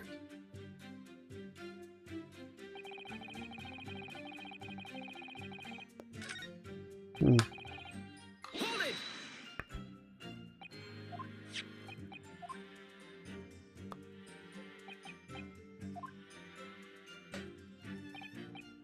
Excuse me. Mr. Wrinkle Sulkin, do you have something to add? Huh? What? Something that you said just now appears to have got you thinking. Oh, well, yeah, I was thinking about me, bruv Sulky. Oh, the one you lost touch with? Yeah, blimey, it could be a shame sometime, that one. Boy, he used to give me a share of his grub when he has something to eat. He sounds like a very kind man. Get out of it, these ships are mine, I'm not sharing. Sulky sorry. Alright, that's it. Now we could be serious. Hold it. You didn't do or take anything? Is that your story? Well, it was Ben sure, wasn't it? It was, Nash, it was. Didn't have any time to pull me duties out of me Lucy lockets. But we had no time to take your hands out of your pockets. You just left nice and quietly, you say? That's right, Governor. Nothing we have more than mindless, these public nibblers, we are not bludgers. We are, Nash, we are. Never even pulled me ducks out of me Lucy lockets. So you clearly like us to believe. Huh? Come again? As you fled from the pawnbrokers that night, did you not run from anyone else? And did you not fire the gun at that person? Saints alive, they fired a gun, you say? Blimey, Governor! You ain't telling us it was you at the doorway? It was. Why the bleeding Nora? Didn't you mention that before? You were armed with the gun, and as you fled the scene, you fired that gun at London's greatest detective, Herlock Sholmes. They shot the great Herlock Sholmes. I didn't hear that, actually. It was a rumor he's been rushed to the hospital. The great Sholmes? That's beyond the pale. Of the night of the question, this pair were arrested by the police within minutes of discovery of the crime scene. The suspicion contents rapidly gave them away. when searched, a firearm was indeed found in their possession. Furthermore, the barrel shows signs of a shot having been fired from it. The prosecution invites his lordship to examine this firearm recovered from these brothers. Yes, indeed. Remnants of powder around the nuzzle, as they say, counsel. The court will hold his weapon as evidence.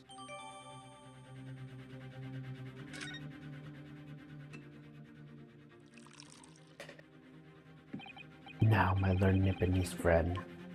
Yes? Here's to your successfully presenting the evidence. For yes, there are the telltale signs of spent powder on this gun and a single bullet missing from the cylinder.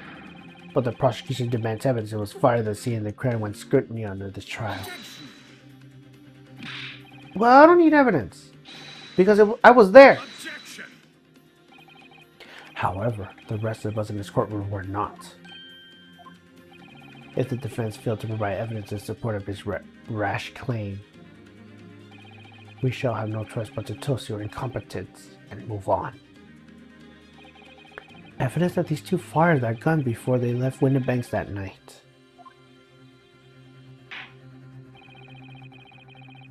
The court demands all claims to affirm it with clear proof. What evidence that this shows that these witnesses unloaded a fire on the pawnbroker's shop that night? Take that!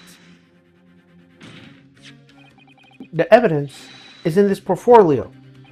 What? What on earth do you have there, counsel? During the course of our investigations, we discovered a number of bloodstains. Not trusting the police to do a job they trained to do. How ignorant and Japanese of you. Well, anyway, we analyzed all the blood samples that's found and recorded the results of this portfolio. And you clearly have the evidence to support that the many therein? Yes, my lord.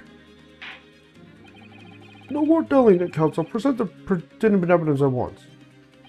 What do you have in your portfolio that proves that these witnesses unloaded a fire gun to scene the crime?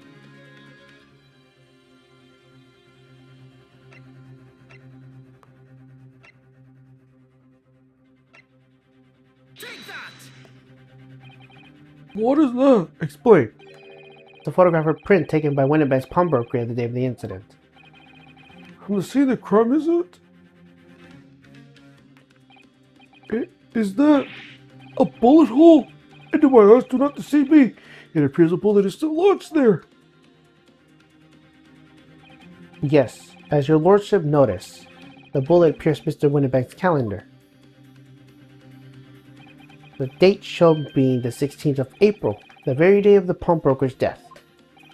The incident occurred 1 hour after midnight. This indicates that the separate shot has been fired sometime after the calendar has been set to the 16th. That's right.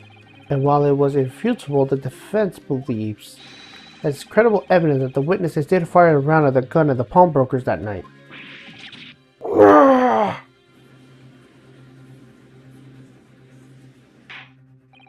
Order!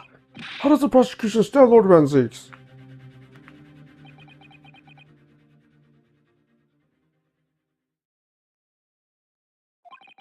If that is the direction my learned friend wishes to take, the prosecution has no objection.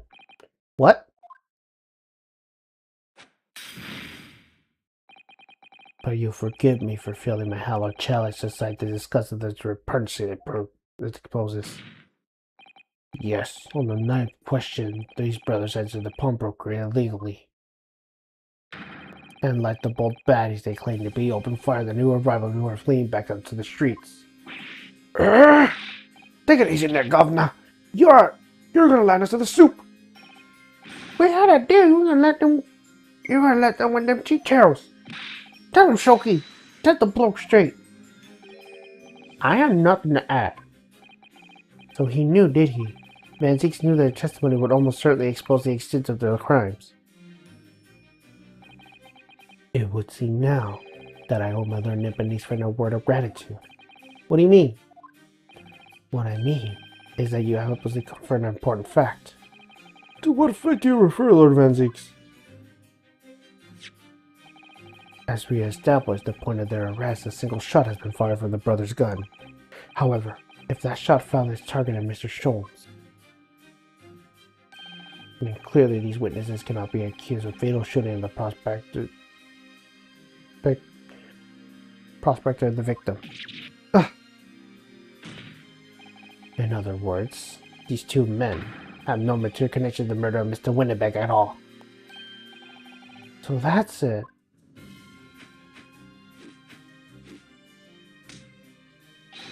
That's it. We have nothing to do with it. We didn't, Ash. We didn't. That's what I reckon. Your crimes include unlawful entry, intent to steal, perjury, and let's not forget attempted murder. Quite the catalog, eh, Bellish? We're in it now, bruv. Now then, Let us take a moment to consider the aforementioned great detective, Mr. Herlock Sholmes. It would seem the man patronized a pawnbroker and questioned on somewhat regularly. Where's he going with this? Mr. Sholmes appeared to take pleasure in tinkering with the extractor machinery. Says who? Not me. Don't give me that look. He installed a pair of machines like this one in the victim's shop. Oh, it's one of Hurley's right-handed recorders. What is that, Kelsey? It has an appearance of a photographic contraption.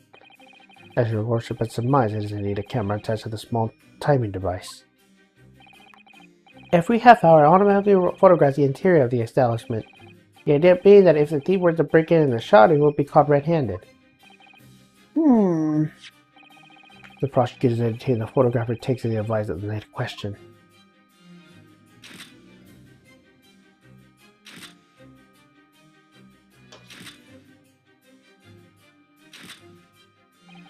As the court will observe, copious identical prints are produced by the torturing faction. Rather practical, I feel. In fact, there are 2 such devices the victim shot, my lord. If I refer to the court of the plan of the premises, the respective positions are here. And here. You say these cameras purport to print every half hour? I'm afraid I fail to see how that will help an anticipated thief conducting his activities in one of the many 30-minute intervals. One could only pray that it would be criminal lingers, my lord. On the night in question, the witnesses currently in the stand were not caught on camera. That's a bit of fiber truck, eh, bruv? Hey, look, layers are choking. Witnesses, at what time did your trespassing begin? Must have been after 1. Right, bruv? Must have been, Nash. Must have been. Yeah, just gone 1. In which case, minutes before these brothers entered the establishment, what scene may we expect to see within the shop? Let us examine this evidence. Good lord! It's a defendant! Miss Jill Lestrade!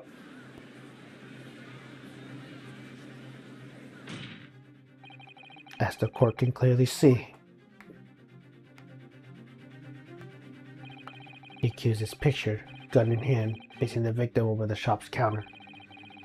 Now Dacker is scoring the prospector to open the door to the storage room. Quite! One can only too easily imagine the events that will be unfolded. Court will take a photograph and print as evidence, if you please, counsel. Ugh. I don't believe it. Jeannie. In short, the accused is the only person who could possibly have killed Mr. Winnebank. Ugh.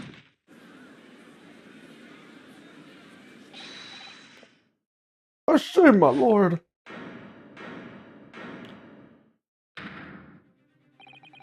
Wonder if I can put a word on this point. Go ahead, Mr. Foreman. Took a poly bullet to the knee of the Battle of Red War.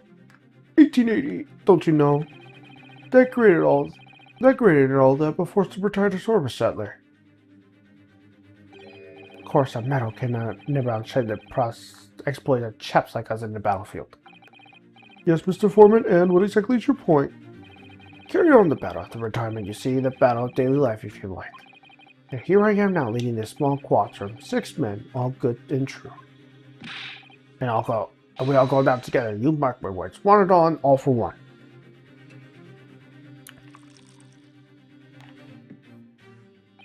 The ladies and gentlemen of the jury have reached their agreement, have they? Is that what we are to understand? Well, Mr. Foreman, is that correct? In the matter of speaking, yes. That is a Garabub squadron position, sir. What? No, it's too soon to make a judgment here. Status reporter, all men on the double. His lordship insists on contributing at both times, and that goes for making decisions too. I think you'll find the truth as clear as day now. I could reach out and touch it. I wouldn't have left it in there. I just wouldn't. In all honesty, I can't actually remember. Situation clear. Stop. Now, stop. Truth not undeniable. Stop. I am very sorry for brothers. They are unlucky. Very well. I now call upon each member of the jury to state his or her leaning on this matter. And not through a considerable verdict to the court. Guilty. Guilty. Guilty. Guilty. Guilty. Guilty.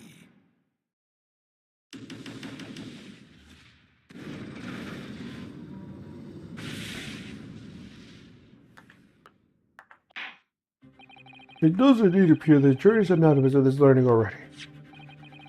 That photograph. It must be the definitive evidence that Gregson mentioned. But Ginny didn't shoot him.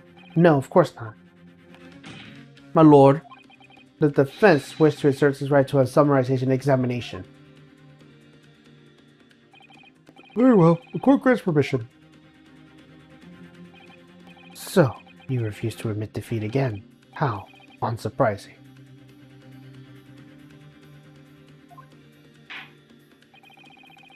We shall proceed immediately with the summarization examination. Mr. Foreman, are all members of the jury ready?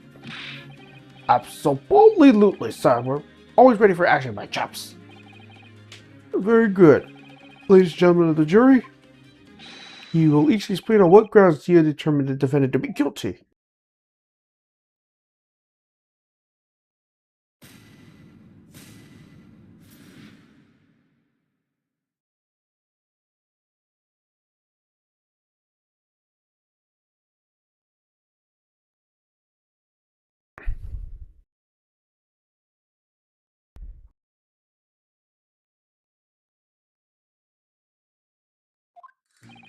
All the evidence clearly points to the figure of the guilty on pickpockets.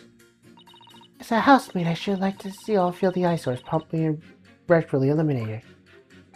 I think you'll find that you're looking at a photograph in that stereo and the truth will just pop out.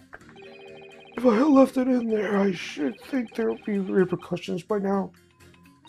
Mind made up. Stop. Global radio transmission averted to fall. Stop. In motherland, we say never to judge by clothes, judge by heads. We are convinced the brothers are innocent. The circumstances of the crime and the evidence do indeed implicate the defendant rather comprehensively. The storage room locked from the inside anyway to the victim and the accused were discovered alone. In the accused's hand, the fatal revolver fired in the front of these witnesses. Not to mention this print. Take it from the chap who's seen action in the battlefield, the young girl diverging this bally trigger. Thanks a lot, Mr. Sholmes. Oh dear, how these cameras are supposed to help, not hinder. I'm afraid you think you have a uphill struggle ahead of you. But Gina didn't shoot Mr. Winterbank. Which means there are more to the situation that we had to see. Agreed. You have the floor, counsel. Proceed with the summarization examination.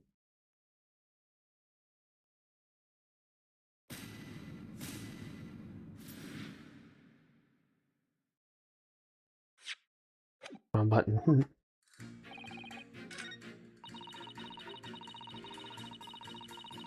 Hold it! Polishing the bench, I see. Again. A maid's work is never done. Not a blemish must remain. What exactly do you mean by filthy eyesores? On my way to the market of his lordship, I have to pass through the East End. The place is filled with beggars, purchasers, and craftsmen, the scum of the earth. A little harsh, perhaps? Let me be plain. If it were up to me, all those blackstones will be made spick and span and eradicated.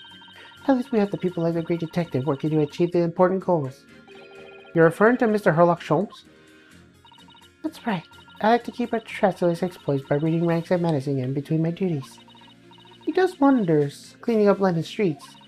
In my opinion, he should be declared an honorary maid of the capital. Mr. Sholmes? Maid?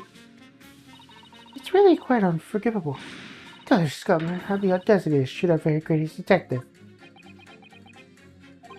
Minor detail was the two brothers in the stand who shot Mr. Sholmes, not the defendant. A minor detail indeed. It's all gutter scum as far as I'm concerned. Well, it just might have an idea to get our facts straight anyways. Yes, alright, I shall amend my statement.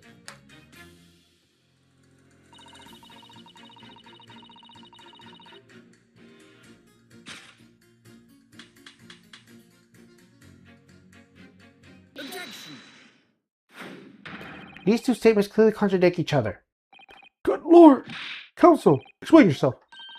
Oh my statement? Contradictory? Contradict. C-O-N. Juror number 6, you got a wrong end of the stick. I do not have stick, I have mouse. As juror number 2 said earlier, when the Sulkin brothers fled to the scene the night of the question, they fired a shot from the revolver. Yes, they shot poor Mr. Sholmes in the abdomen, I understand. Surely you're not going to tell the court now that you didn't hear. Abdomen. Abdomen. A-B-D. Sir? Salty. My English is still learning. You are telling the court you didn't hear? Forgive me. I did not hear. Ugh.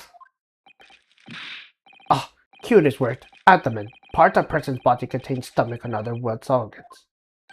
Is this what you mean you should say in plain English? I am Russian, non-native speaker. Who thought it was a good idea to let this man be a jury again? So, you are telling me these brothers that look like criminals are lying? You said before we never done nothing, but truth is they shot detective. That is double negative. Yes, that's exactly right. Lying is wrong, especially when lied to sent the person who looks like criminal. Coming from you, that seems surprisingly prejudiced. This means when they say we never took nothing, maybe it was a big fat lie. Is this true? Well, according to the police report, no stolen goods were found, so... Enough. I trust no one now. It's not the mouse's fault, though, sir. I must see with my own eyes. I must investigate crime scene myself. I'm afraid that won't be possible. Yes, it is, Bruno. Easily. Sorry? With the prints from Hurley's red-handed recorder. Ah. If you compare the print that pictures Jeannie, the next print should be half an hour later. You were to see straight away if anything was taken or not. Goosey! Mr. Prosecutor! Calling on the prosecution in the middle of the summer is an examination of all times. The print showing the accused threatening a victim after she broke into the shop is this one. Following this, the victim and the accused moved to the storage room. Meanwhile, the Silken brothers entered the shop and suddenly heard the fatal gunshot ring out. Sadly, none of the events were captured on film. This is the print produced of the camera half an hour later after the brothers' fight. So this was taken after Hurley was shot then? As far as I can tell, nothing has been taken. That does seem to be the case. I can't notice anything that's obviously missing in the second print. So, the brothers who took like criminals only told one lie. They shot man, but they stole nothing. It would seem so, yes. Good. No, not good. You were right. I did not understand the situation. Now I know brothers have lied. I think it is very important to continue the trial.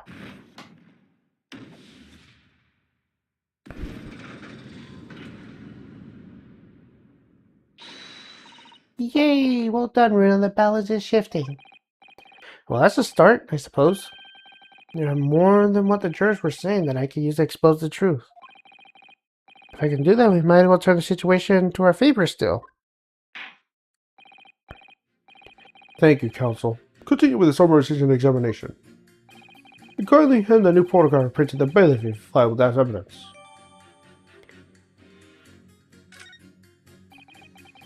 Another print in the court record. I wonder if we can make use of that.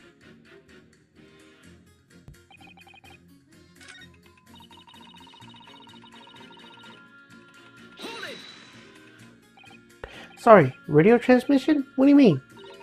Oh, you're from the RE. Stop. Yes, from the Empire of Japan. All communication for Far Eastern is used to taking place by mail. Royal Mail steamers take more than a month to complete the journey. Ah, but well, now we have the electric diagram. We can send messages from electrical signals. Thousands of miles of cables have been laid around the ocean beds, connecting the entire world. Thousands of miles of cable on the ocean bed? It makes my head hurt just thinking about it. You are well informed, young lady. But cables will soon become a thing of the past. Stop. And just when I was starting to catch up. Radio transmission of the future, stop. Message carrying over the radio airways of 4 quarters of the globe, stop. Exciting, glowing, stop. Atmosphere electric, stop. Right. Try not to wear out your fingers. Eras of wireless technology, stop. Electrical tentacle revolution, stop.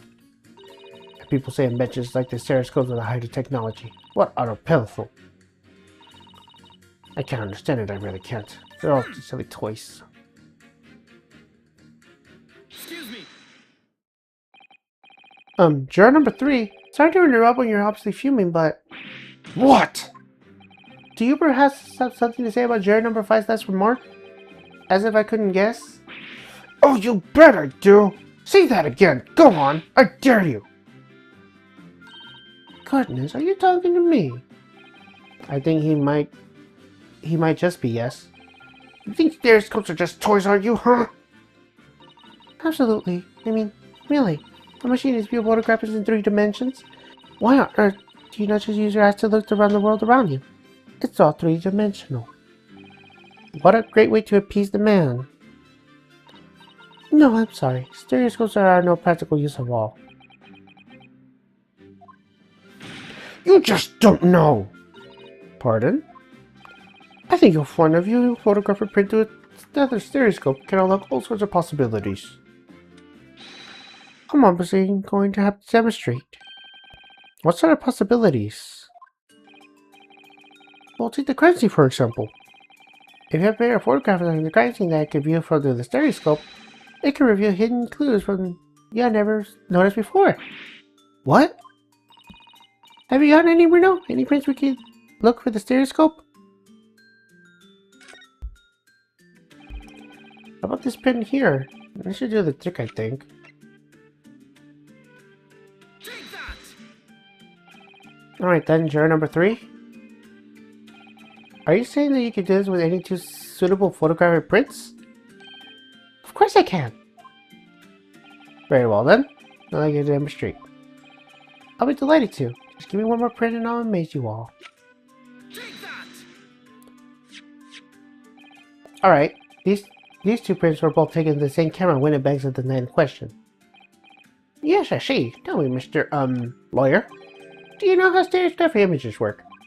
Do you understand their principle? Well, I think so. I did have a lesson only yesterday. The left and right eye images need to be the same, only with the slightest shift in the positions of some objects. Then, when the brain merges the 2 images together inside your head, it notices the shift if it was in depth. Yes, exactly! It's that small shift between certain objects in the 2 pictures were really important. So what happens if you use 2 photographers that are exactly the same then? No. Obviously that wouldn't work at all. Not for seeing the scene 3-dimensionally anyways. Oh!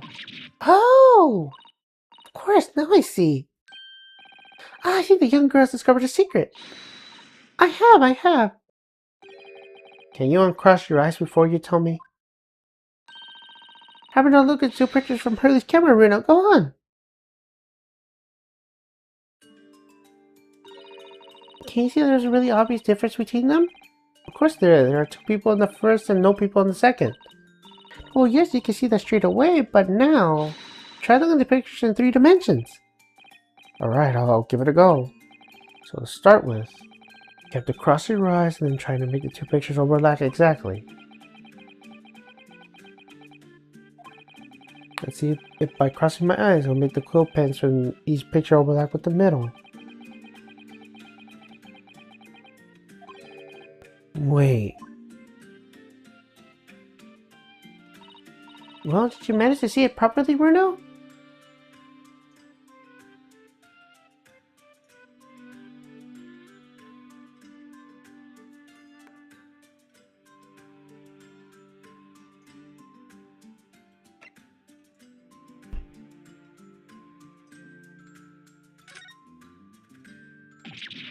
Ah! What's going on with these two pictures? Some of the things in the corner are they sort of jump out of you.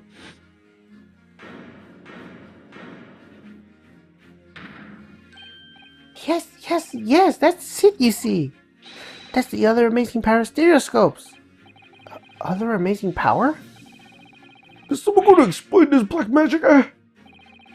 Why the dudes do something at these corners seem to jump out like you like that, I think you'll find that if you consider the basic principle of the stereoscope, you'll answer your own question.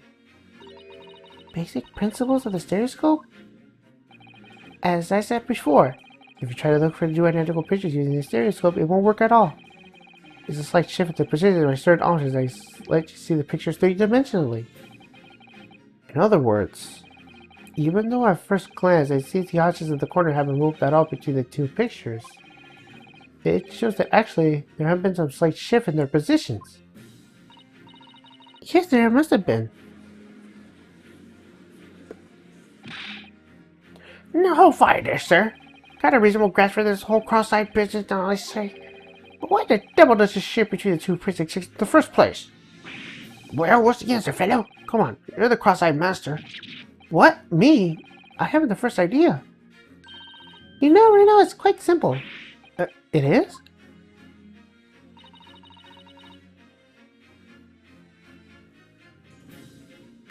Just think it through the step by step.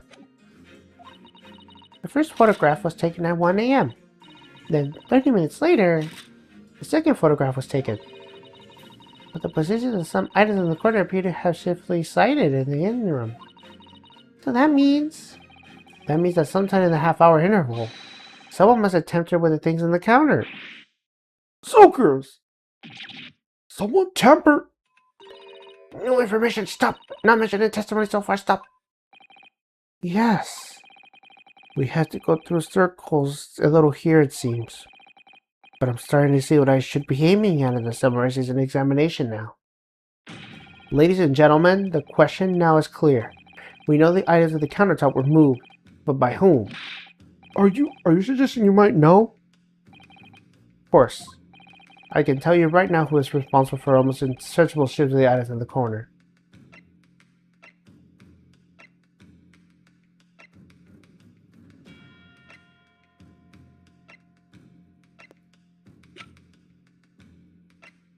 Let's go to the brothers. It doesn't really matter who. It was the witnesses currently in the stand, the Sulkin brothers. Wait! This does not agree with what brothers said in testimony before. They say they did not even have time to pull dukes from Lady Lockets. But my phrase will say dukes by meaning hands and Lucy Lockets meaning pockets. But is this another lie? Is this what you're saying? Yes, I'm afraid so. No, hold on there a minute. You can't be sure of that. I quite agree. The accusers are common pitchperks after all. It's perfectly possible that she went through the things in the desk to see what she may steal. I think that's unlikely. And why exactly? As you can see from this photograph in print, the defendant was pointing a gun at the victim. It would seem, as my learned friend indicated, that she is coercing Mr. Winnebank to open the storage room door. In other words, Mr. Strott's intent lay within the storage room, not from the main shop, giving her no reason to touch anything on the corner. All of which points to one thing. The Sulkin brothers have omitted key facts in their testimony. But the accusers of pickpocket, common other trash. Why look any other further the wrong deer here? Because the Sulkin brothers were thieves, man, no better, and in fact worse than a picked purse. I believe that these brothers were looking for something in the victim's counter that night. Ladies and gentlemen of the jury, if you would condemn this defendant on the grounds that she's a pickpocket, will not be at least right a proper thoroughly scrutinized testimony given against her by two thieves? Well said. I, for one, would like to hear more from that shady pair.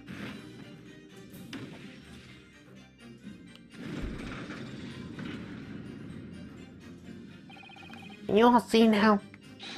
I think if I stare because I play things, you've seen their extraordinary potential firsthand.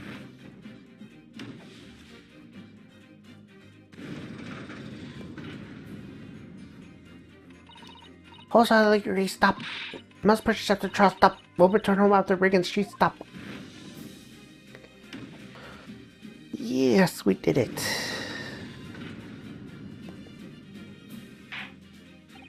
Well, it would seem this trial has yet to run its course.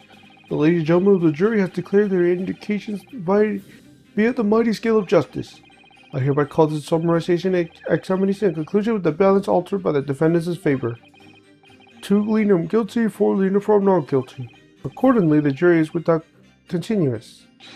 And I order this trial to continue. Yay, well done. Oh, by the way, What? you should hold on to this, Reno. You never know when it might come in useful. Twice in one trial, it would be unusual, surely, but alright. Lord Van Seats, you will instruct the witnesses that the court demands additional testimony from them. I'm sure it won't spoil the bouquet to do so, my lord.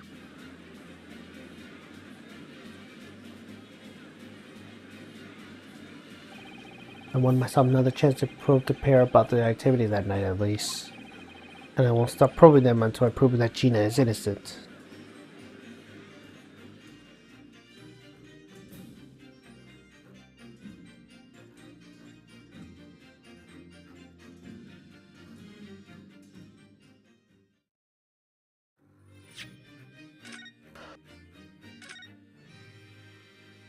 Okay. I think this is a good stopping point to end the stream.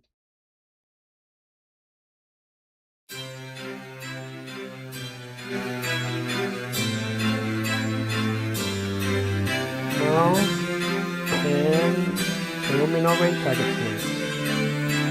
So for now, this is going to be the end of the stream. Thank you guys for watching. See you guys in the next part.